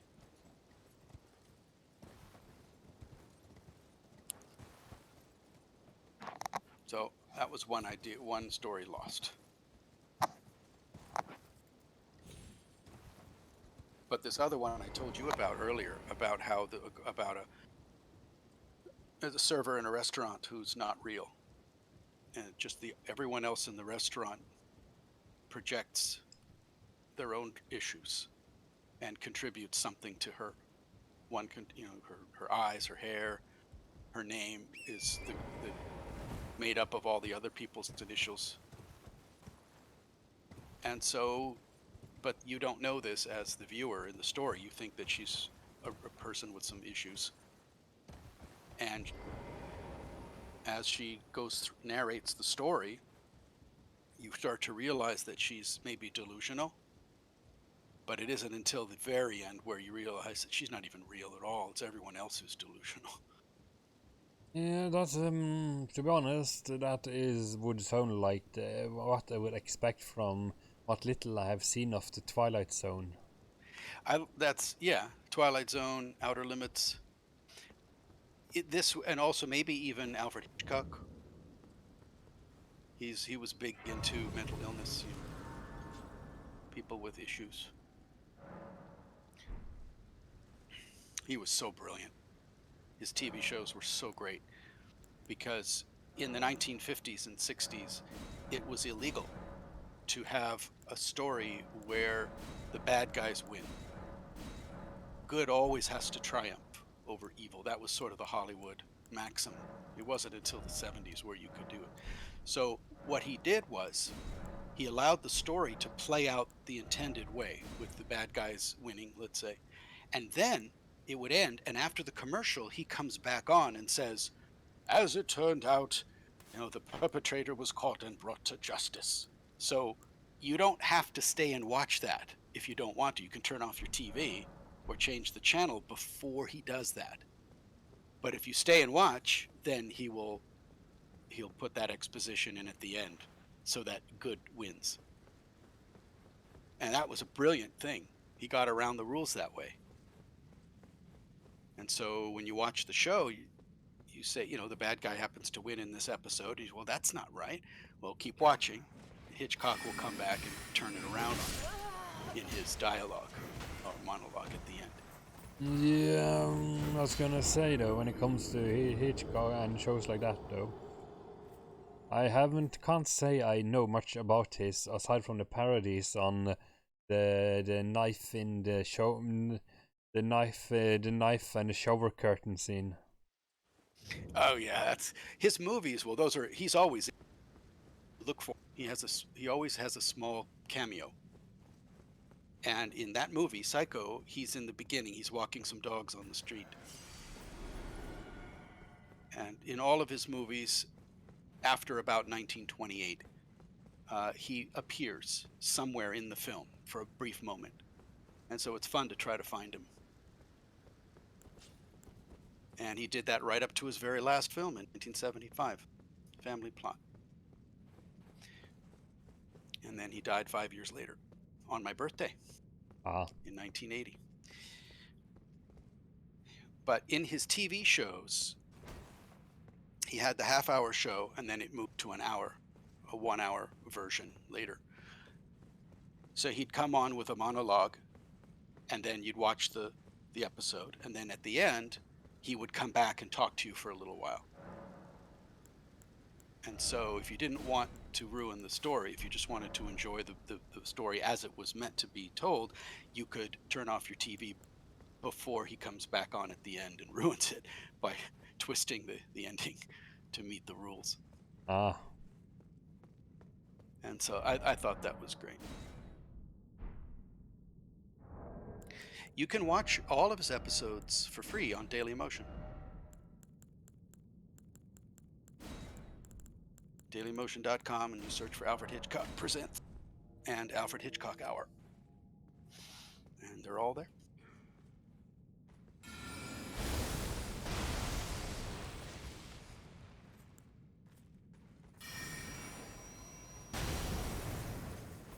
Yeah, it's an old enough show where you can watch it for free. Just stream it.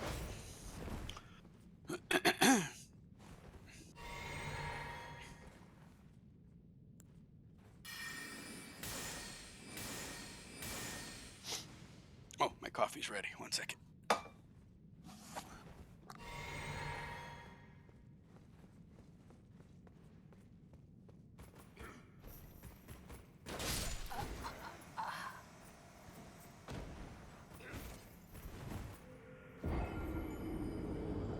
Dang it.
Oh yeah.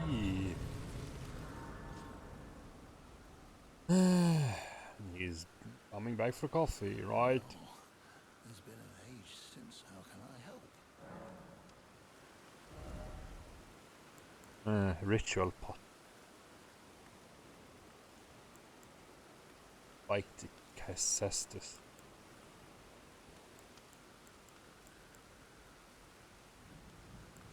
Ooh. Heavy. Poison. Have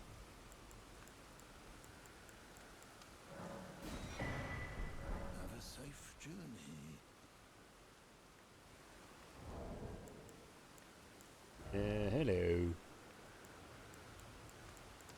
Was it crafting? Anything? Holy water roped.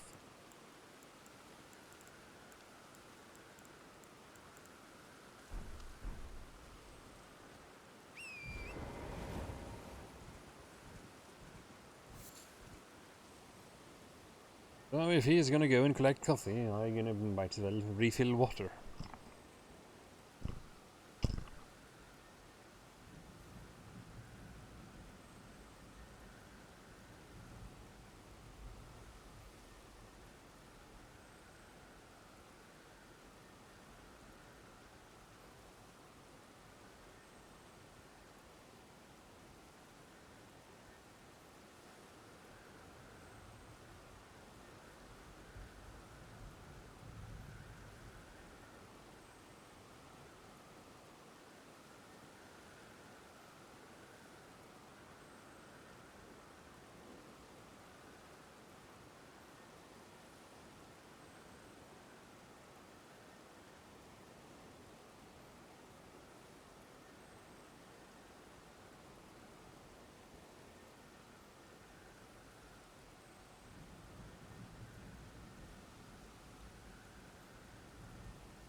All right.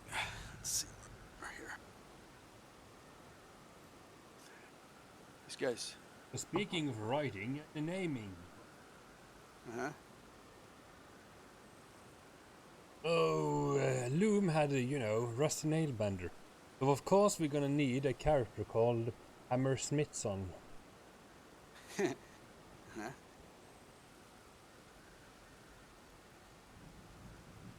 What I just got to think of also when it comes to names and such. There is also, ironically enough, when it comes to Native Americans,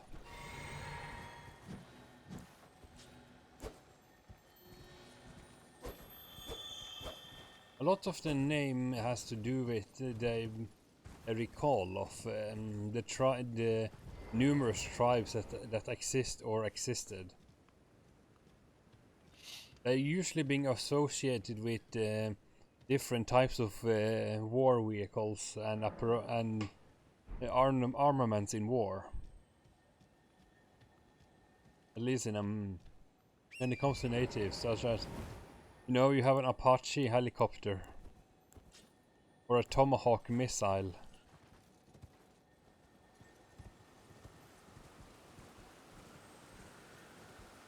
The Tomahawk.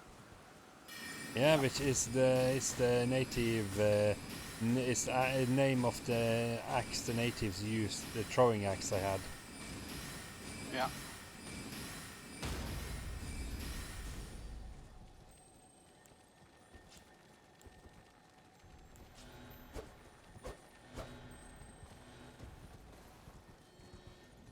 You also have like such as the Comanche helicopter.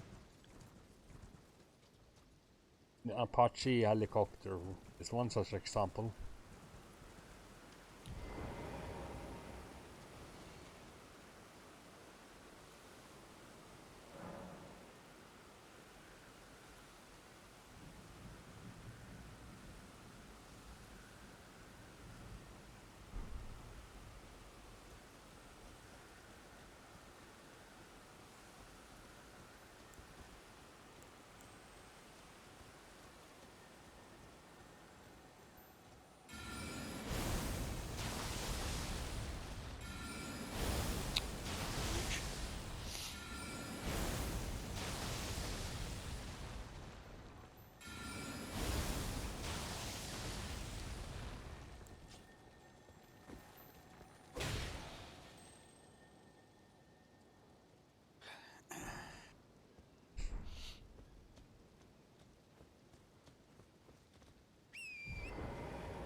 So, of course, Star Wars is a bit nonsensical when it comes to that, but you could always have a character called Skyson. Or, Dottir. Dotir. Dotir, yes. Or Dotter, but Dottir is more, it's a more Norse suffix. Iceland. So, it's a famous author from Iceland. It's a doctor in her name. But if there's one thing up here in Scandinavia that is really going to drive certain academical American people completely bonkers, is these when they talk about equity and diversity. It's the Sami people here in Scandinavia. Because the most of the culture got ruined by Christianity. Yeah. But there still is a lot left, and they still have the traditional clothing and a lot of culture left. They also managed to have their own TV news broadcast spoken in one of the region variants of Sami. This is called Oddcast. And trust me, the language they have doesn't sound anything similar to either Swedish, Norwegian, Danish, or Icelandic. It's not quite similar. It's not familiar. It doesn't resemble Finland either in that regard, which is completely insane when you compare it to Norwegian.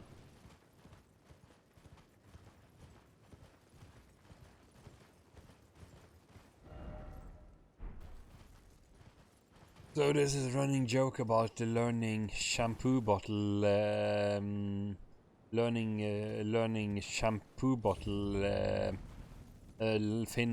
Finland language.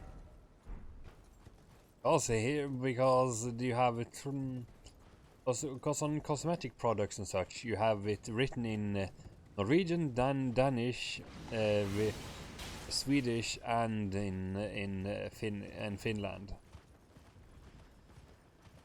And I sell products in Scandinavia. Even though Danish is usually just the words that are they all accept that if it's a word that is not similar with Norwegian, they just cross out one of the they just put a slash and put in a different word. Is it the same as with Swedish, you think? A bit, but it is just that Norwegian is more or less based on is that the Norwegian language is very similar to Danish. Oh, okay.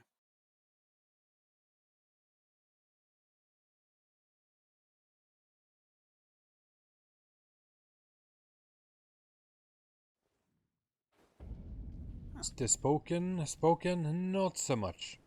But a pronunciation, hell no. But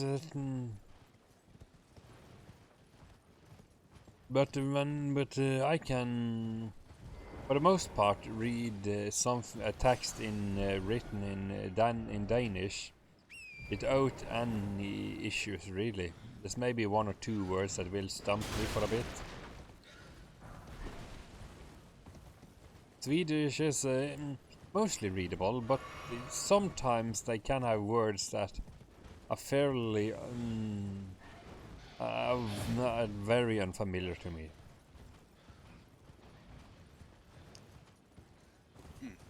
But if you go to Finland, yeah, I wouldn't be able to tell you what.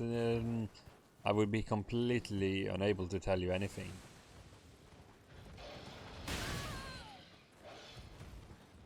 Finland? Well, it's more Russian, right? Not really. It would be a it's a smidge similar, but at the same time, it's also separate from Russia. Because Finland has always been a borderland with Russia, but not with But they have never really been, not sure how much conflict originally they have been with Russia and how much invasion has been going on historically. So there hasn't been that much language drift. But Norwegian written language comes in two flavors. We have the Danish version called the bokmål, because it's the book form. And what is described, what is called New Norwegian, which is essentially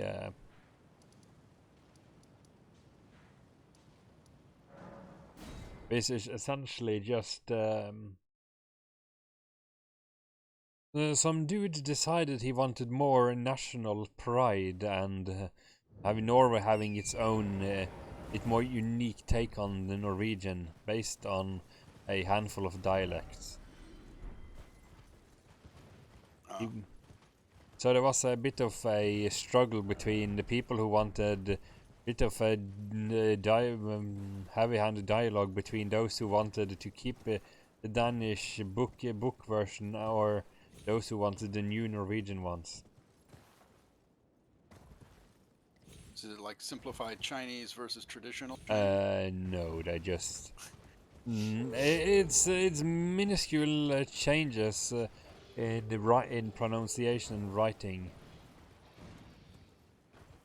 but it's based on a handful of dialects. Even though Norway have more than more than that, though, because it's a long country with a lot of room in between, so the dialect didn't travel that far.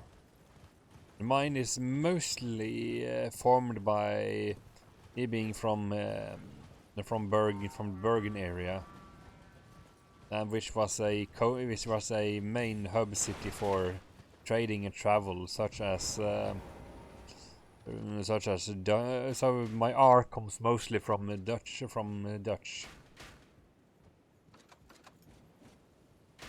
Much to the chagrin of certain language puritans in this country.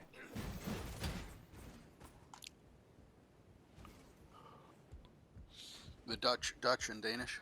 Yeah, the Dutch, cause, I would say Bergen. I'm from Bergen, which is Bergen, but that R sound, that retroflex R, is not something everybody quite like.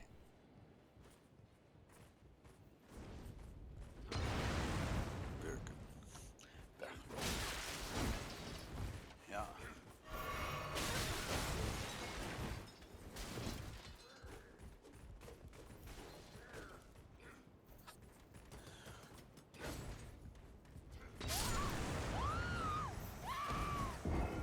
Oh, what's this? Oh, that's Anyway, very so let's say you have the Norwegian word for church. It's kirke. The new Norwegian word would be kirche.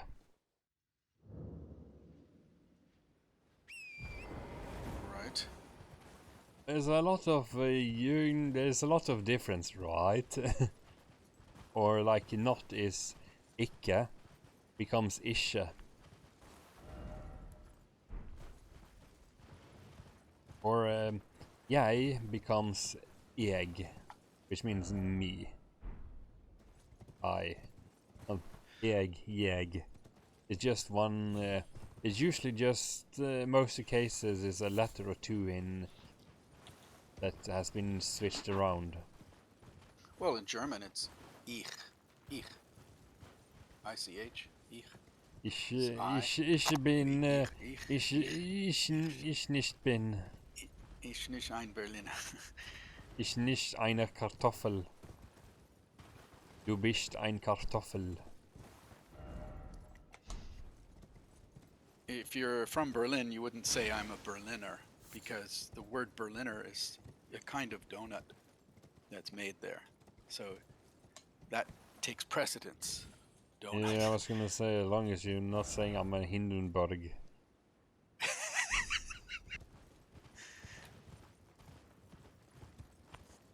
Oh boy, that wouldn't have to be something to call a character who is very big, very is a blowhard and have a fiery temper. Just call him Hindenburg. A Hindberg. Or Hindberg.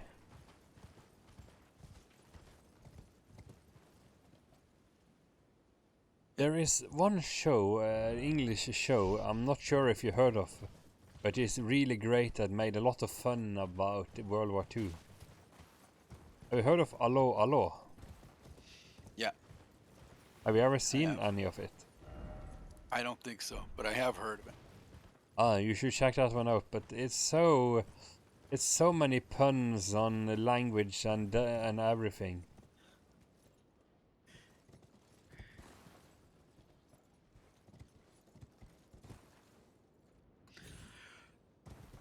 Oh, So you have this French policeman who just whenever he introduces himself, he just said good morning. good moaning. Yeah.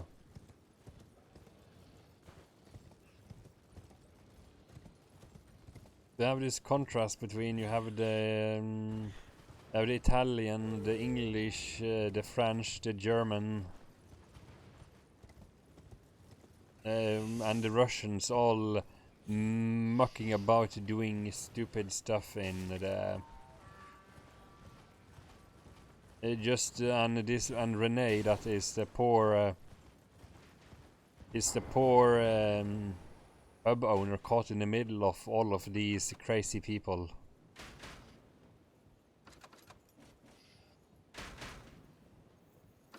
Such as Herr Otto Flick of the Gestapo. Yeah. Otto von Flick. Otto von. The gazpacho. That's. Did you hear about that one? No. The gazpacho. So we have some very, very conservative Congress representatives. And there's one who she's like the most famous for being very conservative, ultra conservative. She loves Trump and all of this. And so she was saying that she was talking about the mask mandates and the states that make you wear the masks. She said it's like the gazpacho police in Germany during World War II. And she meant, obviously, Gestapo. But she called them gazpacho.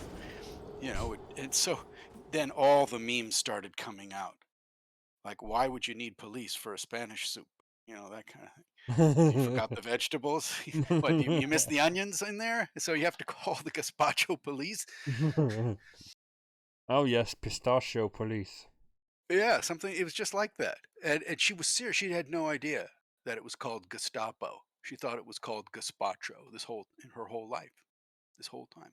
Anyway, she tried to walk it back by saying she didn't mean to say it that way. It was a mistake, But she does this all the time. She got herself into some real trouble for making fun of the Holocaust of all things.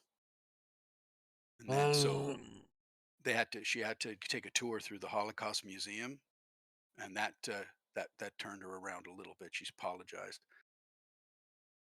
But then then you have the media just going completely weird about certain things and the lack of knowledge. That's one thing that seems to be a very common denominator about people talking about something they do not understand. The media cycle in general. A lot of journalist bodies comments on stuff or write news articles without actually knowing pretty much anything. Yeah, it's for sensational journalism. It's all about what they're getting the readers and making those Benjamins. It's kind of weird. And let's face it,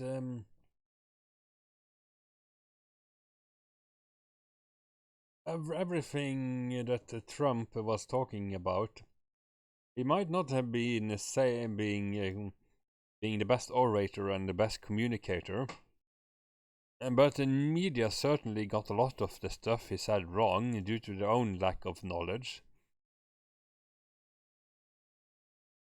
And so they were just as delusional as he was when it came to conveying facts and knowledge, or the ignorance.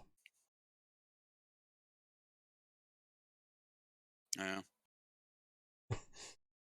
So there must be something in the drinking water, and I'm not talking about the lead content of Flint.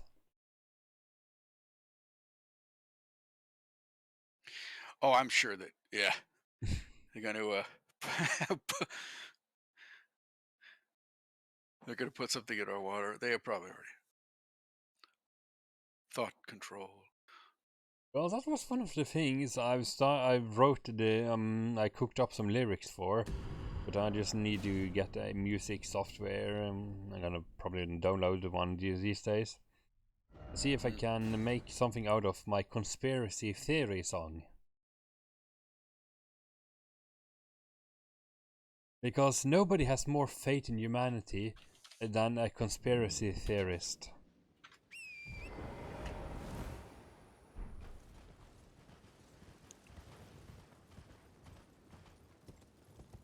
It takes a lot of faith to believe that world leaders are capable of coming together to form a secret cabal that will plots out the future of the world. You know, like Illuminati. The Illuminati?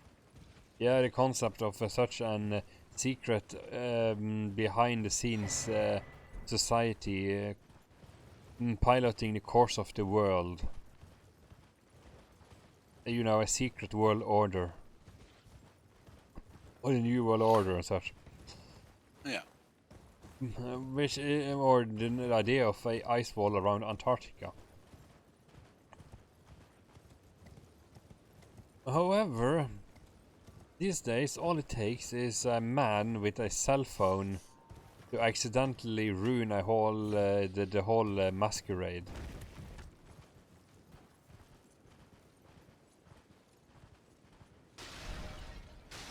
And there was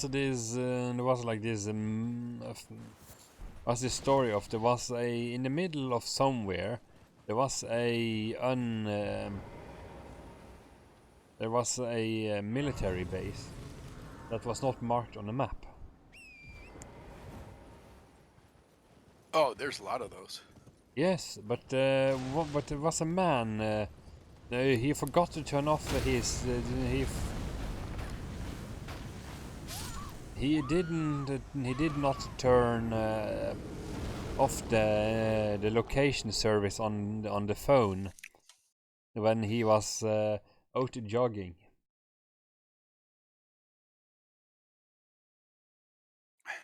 So suddenly there was this. You could GPS track this man jogging in the middle of somewhere.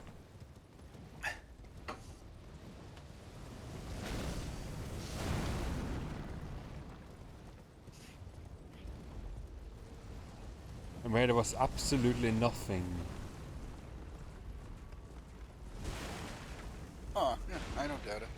There are some YouTube videos about secret places that come up as just dark circles on the satellite. They just to block out what it really is.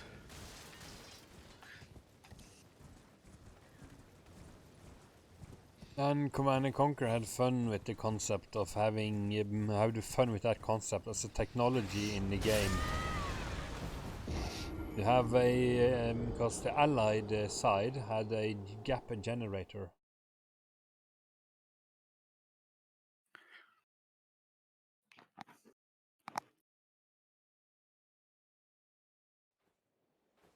when you deploy it, it will just create a gap in the fog of war.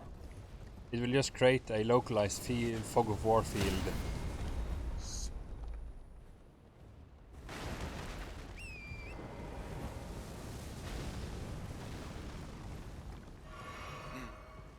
Yeah, it just creates a gap in the information you have available.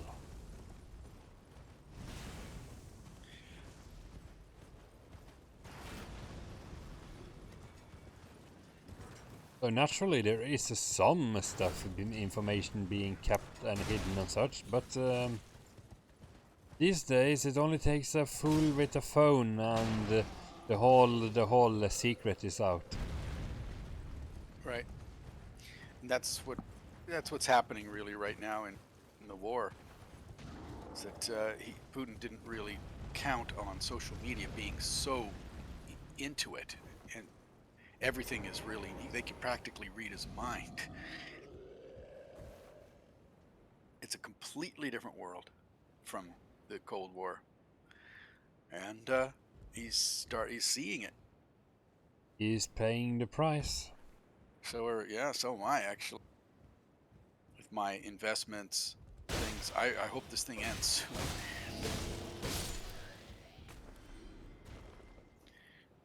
It's not helping my portfolio.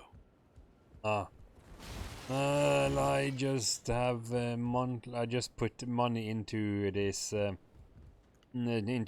general purpose investment fund. Right. So over time it will spread. It will just spread out information.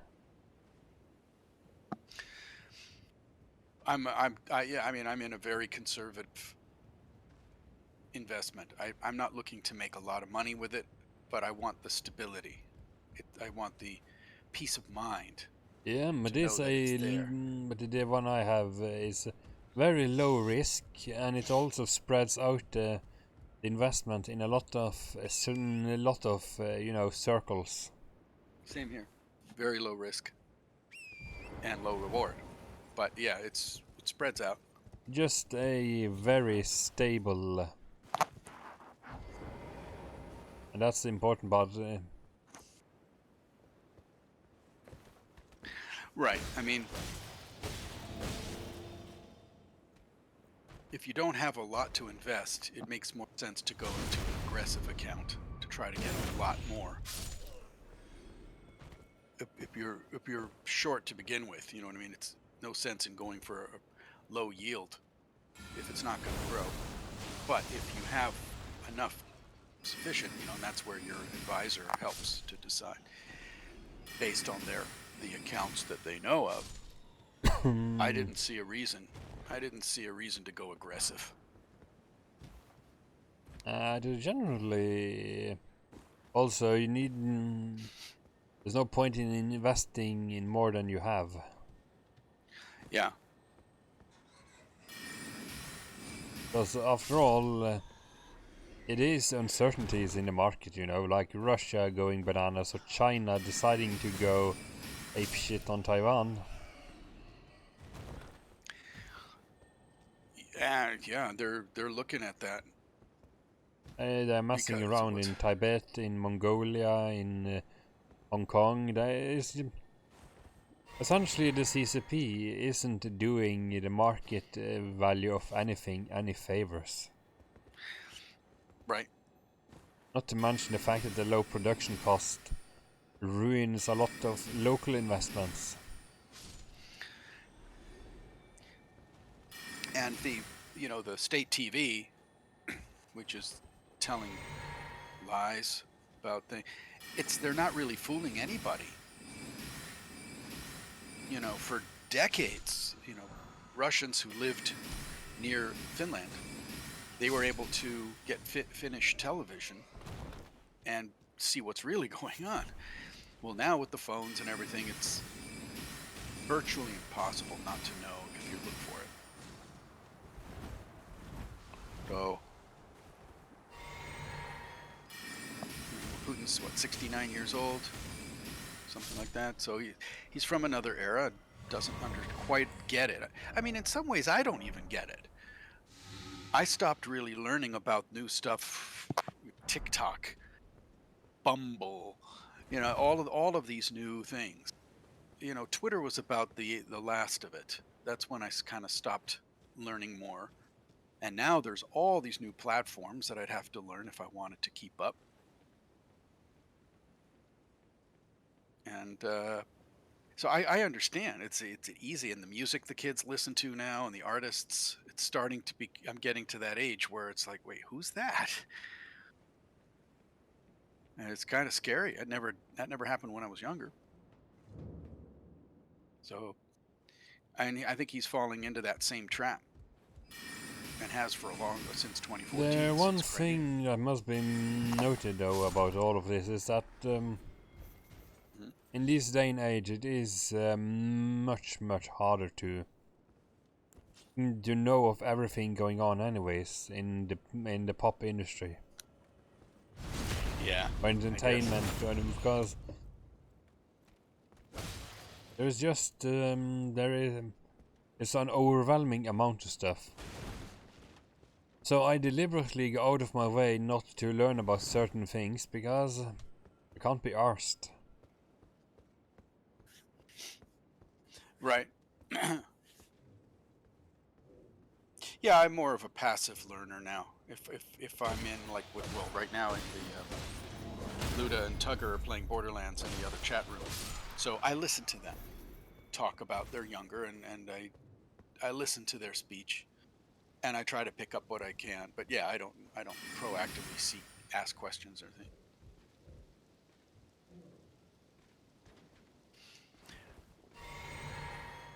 Tugger actually is a little older, but Luda, he's on the younger side. But really knowledgeable about Windows and messing around with computers and stuff. So try to listen.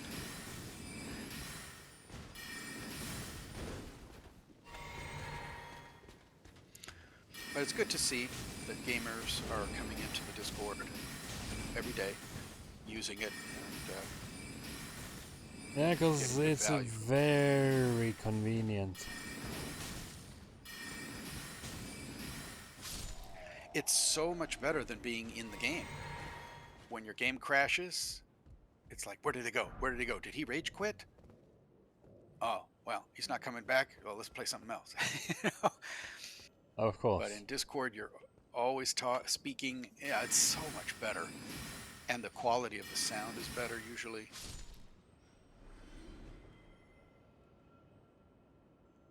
You still have the Gamers Haven Discord, right? Yeah.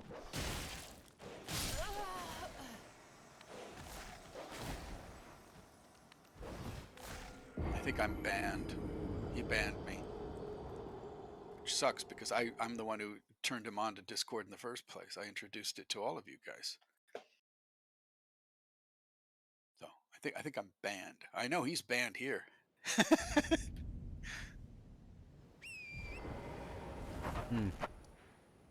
Okay. I didn't want him anything to do with these guys. We were almost rich with Invictus from Canada. Yeah. We were so close to being rich. Daniel tells him to go to hell and shut the hell up. And all that. It's like, why would you do that? And then later we found out why. Daniel doesn't want to be rich. Want us to be. He has some weird mental maladies going on. I thought it was his religion. Maybe, his messianic, the religion that he practices is, I thought maybe was not, they didn't want, it's not about making money. It's all about giving but not taking in return. Maybe I thought that was it. That he was just practicing the teachings. And I was like, Daniel, that's fine if that's what you want to do, but please, it doesn't have to affect the rest of us. And you still had the best line. When it came to earning money, you said, that's the fun part. know, we do what we can with the YouTube. We do Pay our dues. we do what we must because we can. Because we can, and we do it for free for a while. And we do what we must because we can, for the good of all of us, except the ones who are dead. Indeed. There's no sense of crying over every mistake. What song is this? Portal.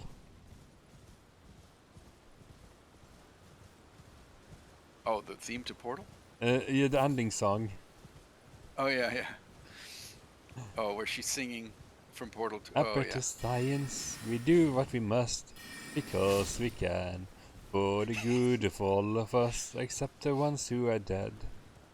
There's no Except- sense oh, crying yeah. over every mistake, you just keep on trying till you run out of cake.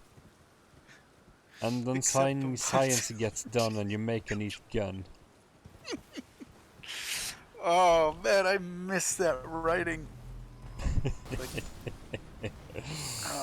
Portal 2, Borderlands 2.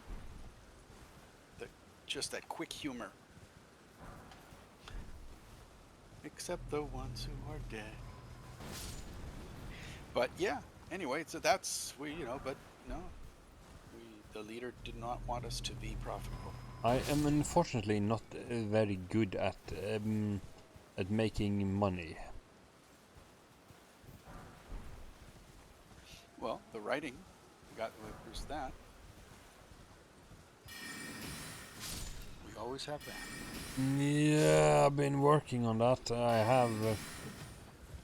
Oh, to be sad, the editing of my text is probably very lackluster because I do it myself.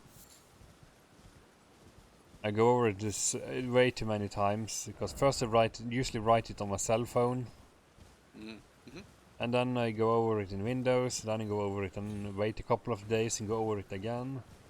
But English is not my main language, so I'm decent at it, but I've never been very good at writing literature of any sort, really. Well, that's what an editor is for. A lot of native speakers of all different languages. Yeah, it doesn't have to do that. I'm just not very good at at writing with the grammar in general. Oh, you don't have to be. You don't have to be. Editors will do that for you. I mean, you have to pay them, but But still, it looks like I have an editor. I could justify it if I had income on what I wrote. Well, it takes money. You had to spend money to make money. I would need an editor too, even though I'm an editor myself. One doesn't edit their own work. I mean, you could try, but like you said, you have to come back a couple of days later, look at it. But it's like if you're a therapist, you have a therapist.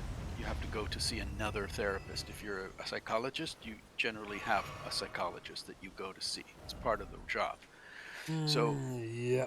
everybody has an editor. I have an editor. You can have one. The editors have editors if they write. And it's a necessary expense unless you can find someone who'll do it at no charge or on spec. Speaking of that, have you taken a look? Have you seen that I linked to the stuff I've written so far? In Discord? Oh, Shard World? Yeah, that's essentially the creative writing project I've been working on. Shard World. Yes. Oh, you're doing it on WordPress? Good, yeah. Yes, Saw that. I found it the most efficient solution for it so far. Now, how do you say categories research? Category.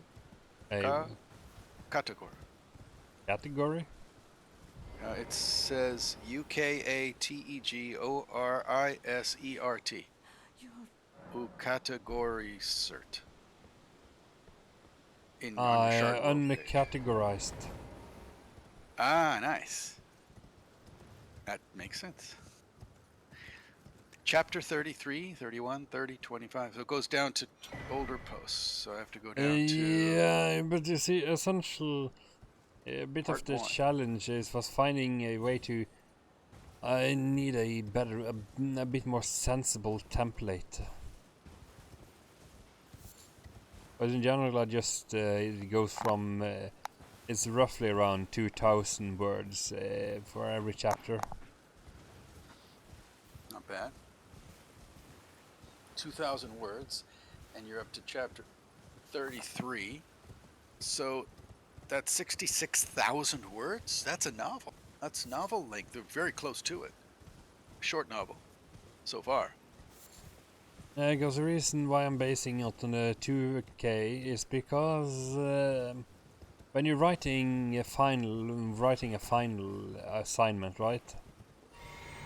Or academic for in university, you generally the minimum, or you should try to keep yourself in a little bit above 2,000 words to convey the context and the text. It's very hard to get away with less. And if you go too far over it, it's just gonna become... nobody is gonna be very happy when they have to write or correct your assignment. When you're one of like 20 people they have to correct. And all of them write at least 2,000 words each. Yeah. Patreon. Zaceron. Believe it or for a Yeah, this is about right. That's about 2,000. You're a true. My name is Chapter Rizuru 1. and only The Mage, the Fox, Kitsune.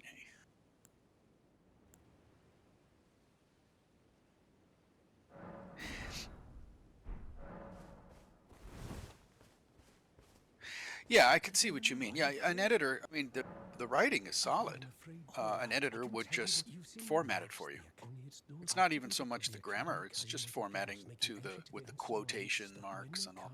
There's also clearly some. I'm also guaranteed there is one or two words that are definitely not used correctly or wrongly.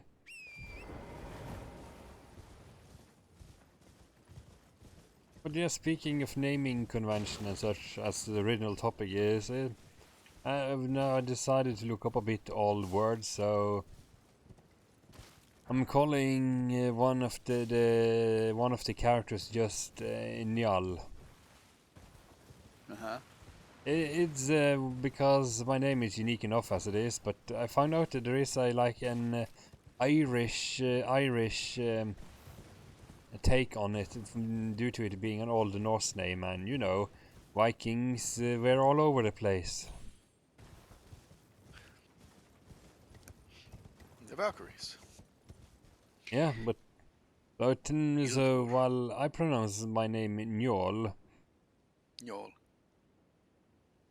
because You would Norwegian have pronounce it extra letters. Njal. But then I looked it up a bit names and found out there that Njal is a Irish name. Does it mean Neil in English? No, it's just a name. Apparently, it is Njal James Horan is an Irish singer and songwriter. Okay. Njal. Yeah, Nyall. Name could come from passionate vehement from Nell, a cloud Njal of the 9 hostages. Read the legend. 9 hostages was a 4th century of Tara who gained the throne because of a test he and his brother had to enter the forest to find their own food and shelter. Oh. Hmm.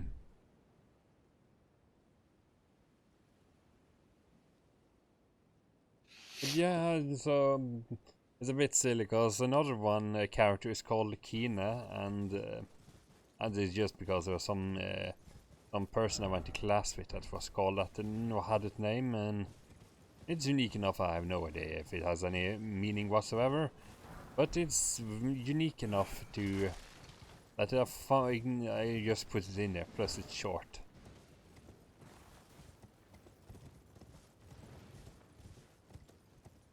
And I'm pretty sure that I eventually found a name for the mage who went nameless for pretty much all of the first chapters because I couldn't figure out the name. So I eventually settled for Magellan. Magellan. Uh-huh. Well, yeah, I refrain from using names of characters to characters until I can find out what the hell I'm supposed to call them. I figure out that would be the sane thing to do. Besides, unlike poorly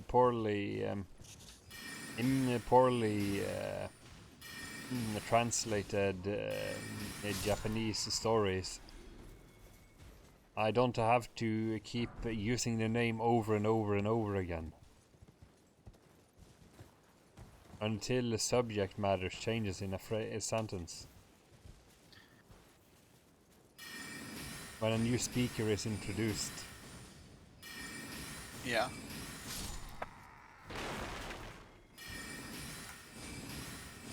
But seriously, I'm convinced that for some reason you have a lot of oddity when it comes to especially the competency of written text from in popular culture from Japan, for example. But how while the story is entertaining and the characters entertaining, I'm fairly certain a lot of the shenanigans with the writing comes from just the writer just not being the most steady in the language itself. Being a bit unfamiliar with writing in the first place. Right. So, for example, you know of Akira, right? Sure. One of the it's a bit of a running joke is that some of the final scenes in the movie is just go Tetsuo, Well, and that's how it ends Kaneda, too. Tetsuo, Kaneda. Mm-hmm. Just shouting each other's name while having a showdown before he loses control of his powers and turning into a something. Turning into a mixture of flesh and body parts. To mutated, bloated flesh and wires. You're new surprised no matter. Why don't you? Oh, but don't ask me.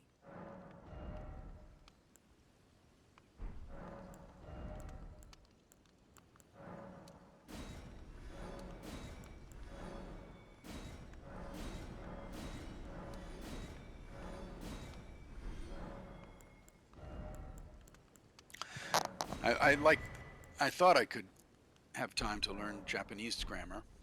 Well, I mean, writing style. It's very different from the speak. Well, I guess all languages are, but reading it's a little more difficult than that. Oh, it is It's the classical way. it is a You very can't. simple. It's a very simple portaru. Yeah, if you go informal language, but nobody would publish that unless it's manga. But if I'm trying to write a story, oh, that's got to be formal. Got it. Very little kana. It's mostly kanji with furigana, and it's like, oh, okay, got it. I'll stick with manga. It's If I'm a going to write big challenge with very formal and That is the challenge with the Japanese in itself. It's just not a very approachable language. Right. I mean, it still echoes the pre-Meiji restoration, where it was a closed society to the world. That was in 1868. The Meiji era started, and that lasted until 1912.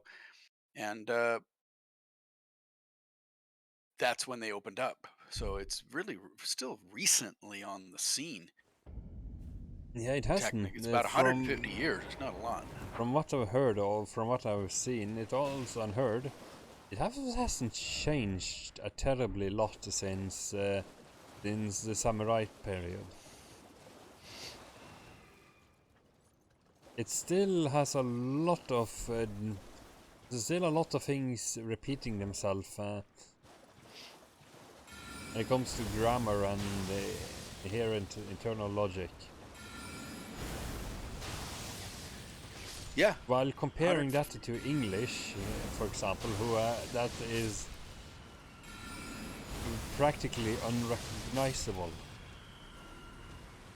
due to so much cultural interference from other places. That's right. Japanese is the oldest language still in use from its original. Yeah, they do put a lot of effort into keeping it coherent, though. So Yeah, it's from about the 6th century, or 6th or 7th. Pretty much unchanged, except they did add kana characters. That came later. of course, but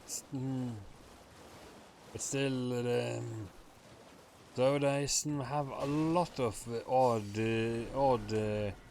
very archaic rules that is insanely complicated to try and learn if you want to be anything resembling possible at writing, let alone reading. I know. I mean, just the whole kanji itself is a nightmare. It can be. You need to have a kanji book with you at all times, or at least an app.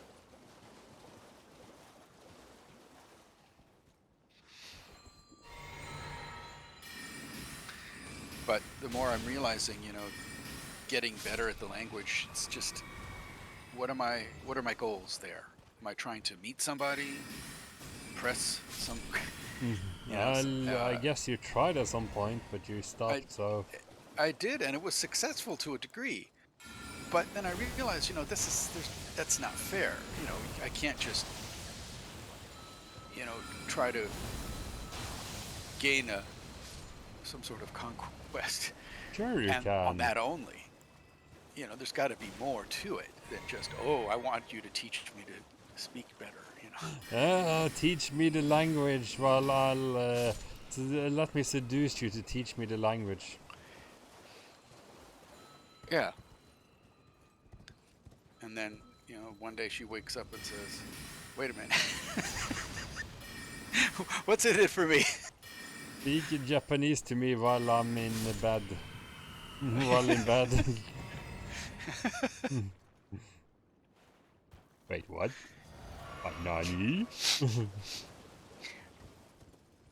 Yeah, I have or should I say, friend. Nande Korea? Aho. Well, part of the problem is that I don't meet them by myself. I have a friend. He's a Persian guy. He's an architect. And he likes Asian women. And his girlfriend's Korean. And so he's always trying to set me up with a Korean or a Japanese or other Asians. And so he met this girl in the bookstore, back when there used to be bookstores. And, with a cafe, and you sit down and have your coffee and read. And so he said, let me introduce you to Akiko, my friend Akiko. I just just met. And so, sure enough, Akiko and I started talking. She learned I was learning Japanese, and that was it. We went to dinner, all this whole thing. And so, but then after a couple of weeks, it was like, you know, is that all you want? You just want me to teach you to speak this language? There's nothing else? She was looking to get a green card, get citizenship. You want to learn language, and she wants to integrate. Well, yeah, I mean, she Immigrate. was there on a visa. What do you call it? She was taking her exam for accounting, I believe. She's going to be a CPA, a certified public accountant. And so she had the exams coming up, but she wanted to meet somebody to live here permanently. So and that was, so you get your Japanese and I get an American husband. Oh, wasted opportunity. Well, I wasn't quite, I didn't see it as beneficial. So I said no, and poor girl started crying. And I went back to my friend. I told her what happened. I said she's got very upset. And so, fortunately, she met someone else very quickly. Another American guy. She met someone else very quickly. How convenient. Yeah. Well, she didn't waste no time. She was on the hunt for citizenship. And so it's like there's always an angle. And so I got out of that, but not without her getting very upset for a while. She found her new guy and she was all right. So at that point, I'm like, I'm not doing this anymore. I told my friend Nick, I'm not doing this anymore, Nick. Please, thank you, but don't introduce me to any more of your friends. Yeah, he's a interesting guy. He's a good wingman. If you ever need a wingman here, and he's your guy, he can hook you up somehow. He's good at that.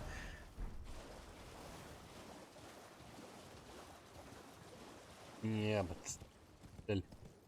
So, that made me wonder though. So, what maybe you should just invest in a bot, and you can give it and try to spend an ages coming up with a name for the bot. They're animatronic now.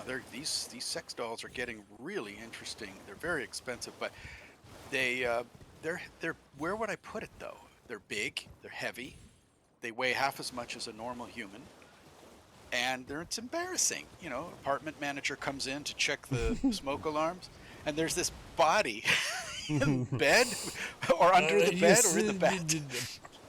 Portal, you just keep it in a body bag. Yeah, I'm gonna. They come in a box, wooden coffin. Keep it in a black zipped up body bag in case when somebody comes and visit. Yeah, I mean, it's in the shape of a person, though. Still, I mean, like, where am I going to put the body bag? On the bed? Under the bed. Yeah, well, it's worse. You just make I'm not sure home, the toes stick out when somebody visits. like the Wicked Witch in the Oz. The feet stick out of the house. Of course. Oh, those things are so. They're coming along. They really are lifelike now, but they are responsive. It's like owning a pet. You've got to clean them properly. They either get sticky. You have to dress them. Then you have to buy clothes for them. It's a big hassle. I'll wait until they're full robots in about 30 years, if I'm still alive. You become the next Picard. Don't worry. Yeah. I'll make sure. I don't want to watch an old man with. I am going to make sure I find a way to upload your resources and your brain into the computer. I built from parts I stole from a crypto miner. That's the thing. You gotta freeze or upload. That would be interesting.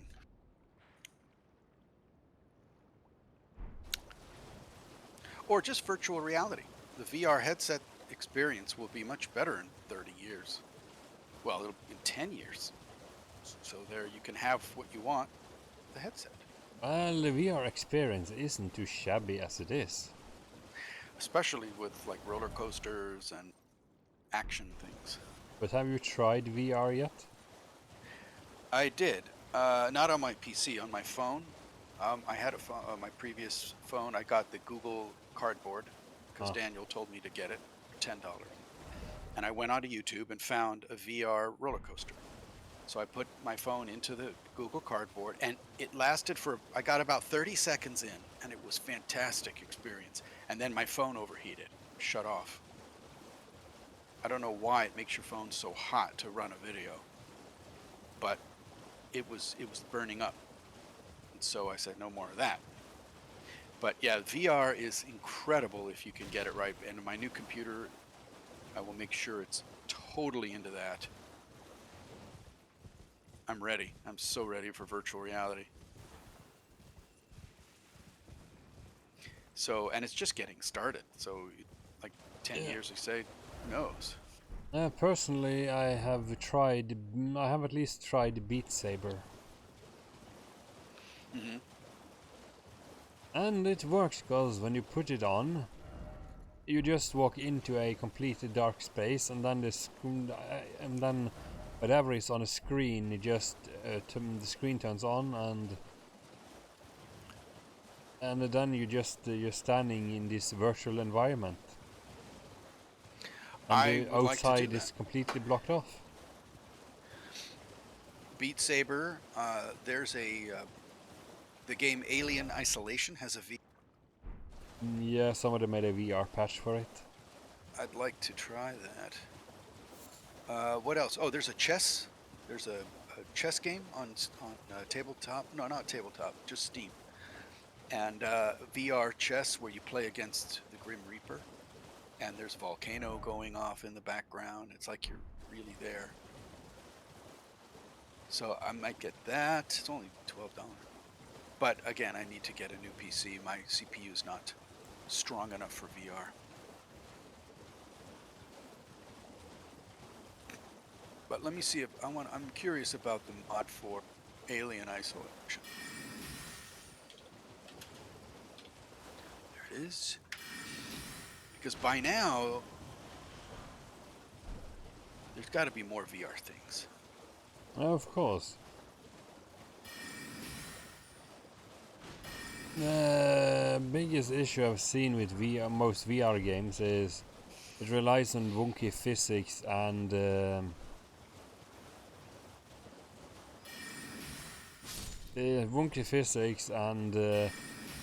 movement options is still a bit limited. But when you move your head around to follow you? Yes, that's most of the movement, but the point is if you try to navigation, like, you know, walking and navigation,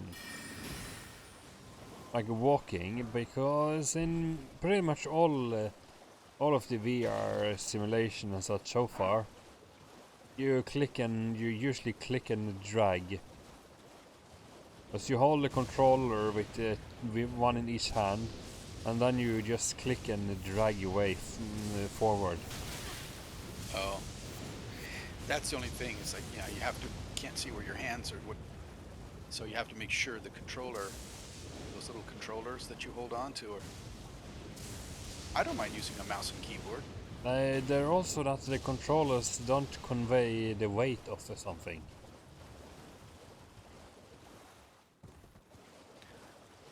Right. I'm watching a YouTube video of a guy playing it right now. Looks pretty good. You should search for a video called Alien Isolation VR is a Nightmare.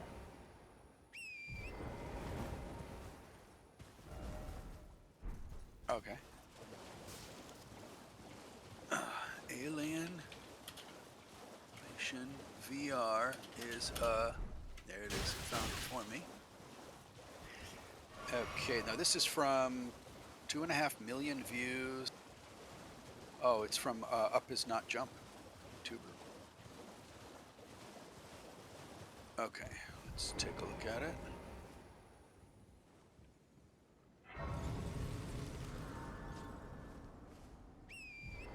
Oh, there's a lot of commentary in this. Yeah, it's a Although, very sketch. It also has a very sketch heavy review style. yeah, But he does highlight it quite well. I also saw someone making a VR mod for Skyrim.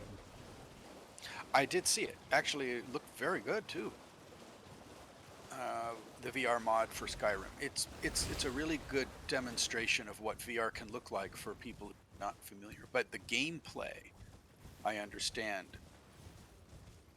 is doesn't it suffers from the VR part, the playing of the game. But if you want to introduce it to a friend who's Skyrim or any of that stuff, it's a good way to do it.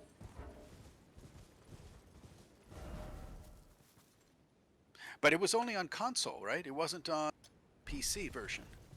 I'm not entirely sure. I haven't really looked into it.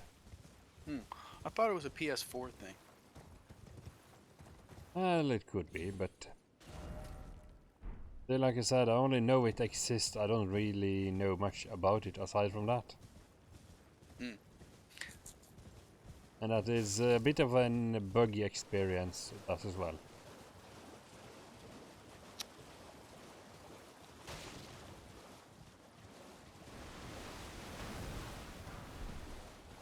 Yeah, there's definitely stuff coming. It's sort of a matter of priority.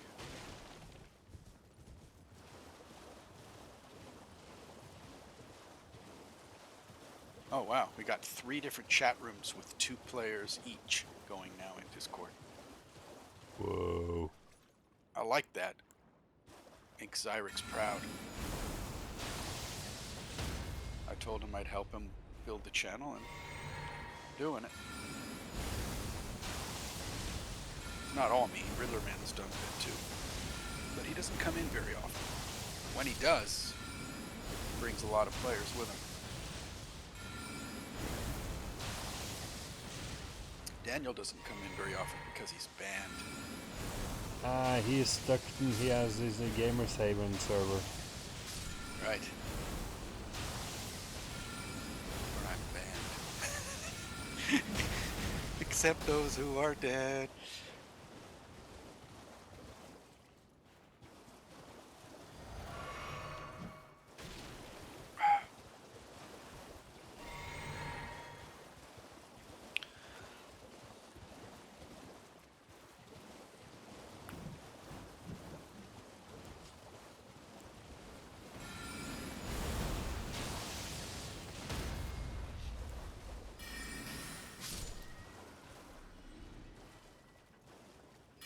The biggest issue I have when it comes to playing and then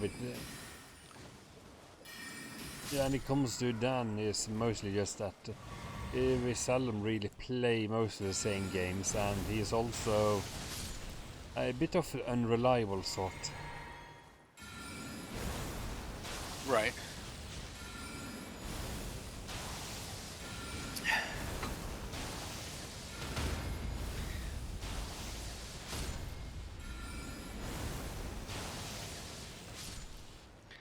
Yeah, the last time I spoke with him is when you was at your place. Yeah, I kept him in the locker. Yeah. Kept him in the cupboard.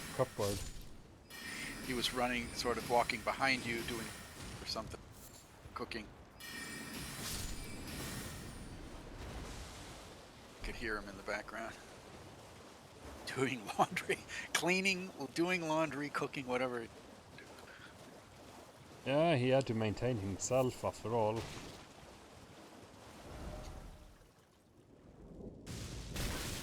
Yeah.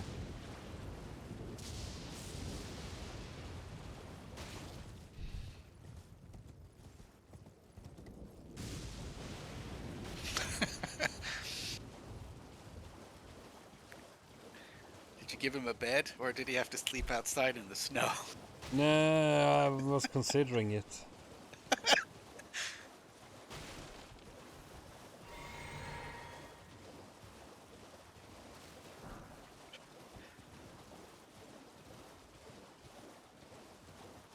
I do have a, you know, a shed outside. I can totally just stuff a bed into and a heater. There you go.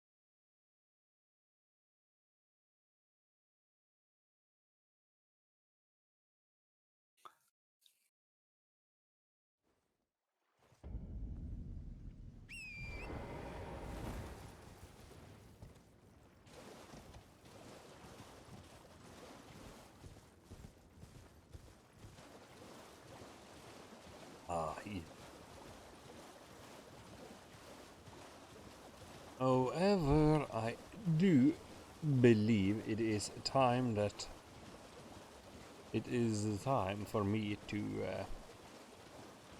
call it quits for the night. All right. I will see what those guys are doing.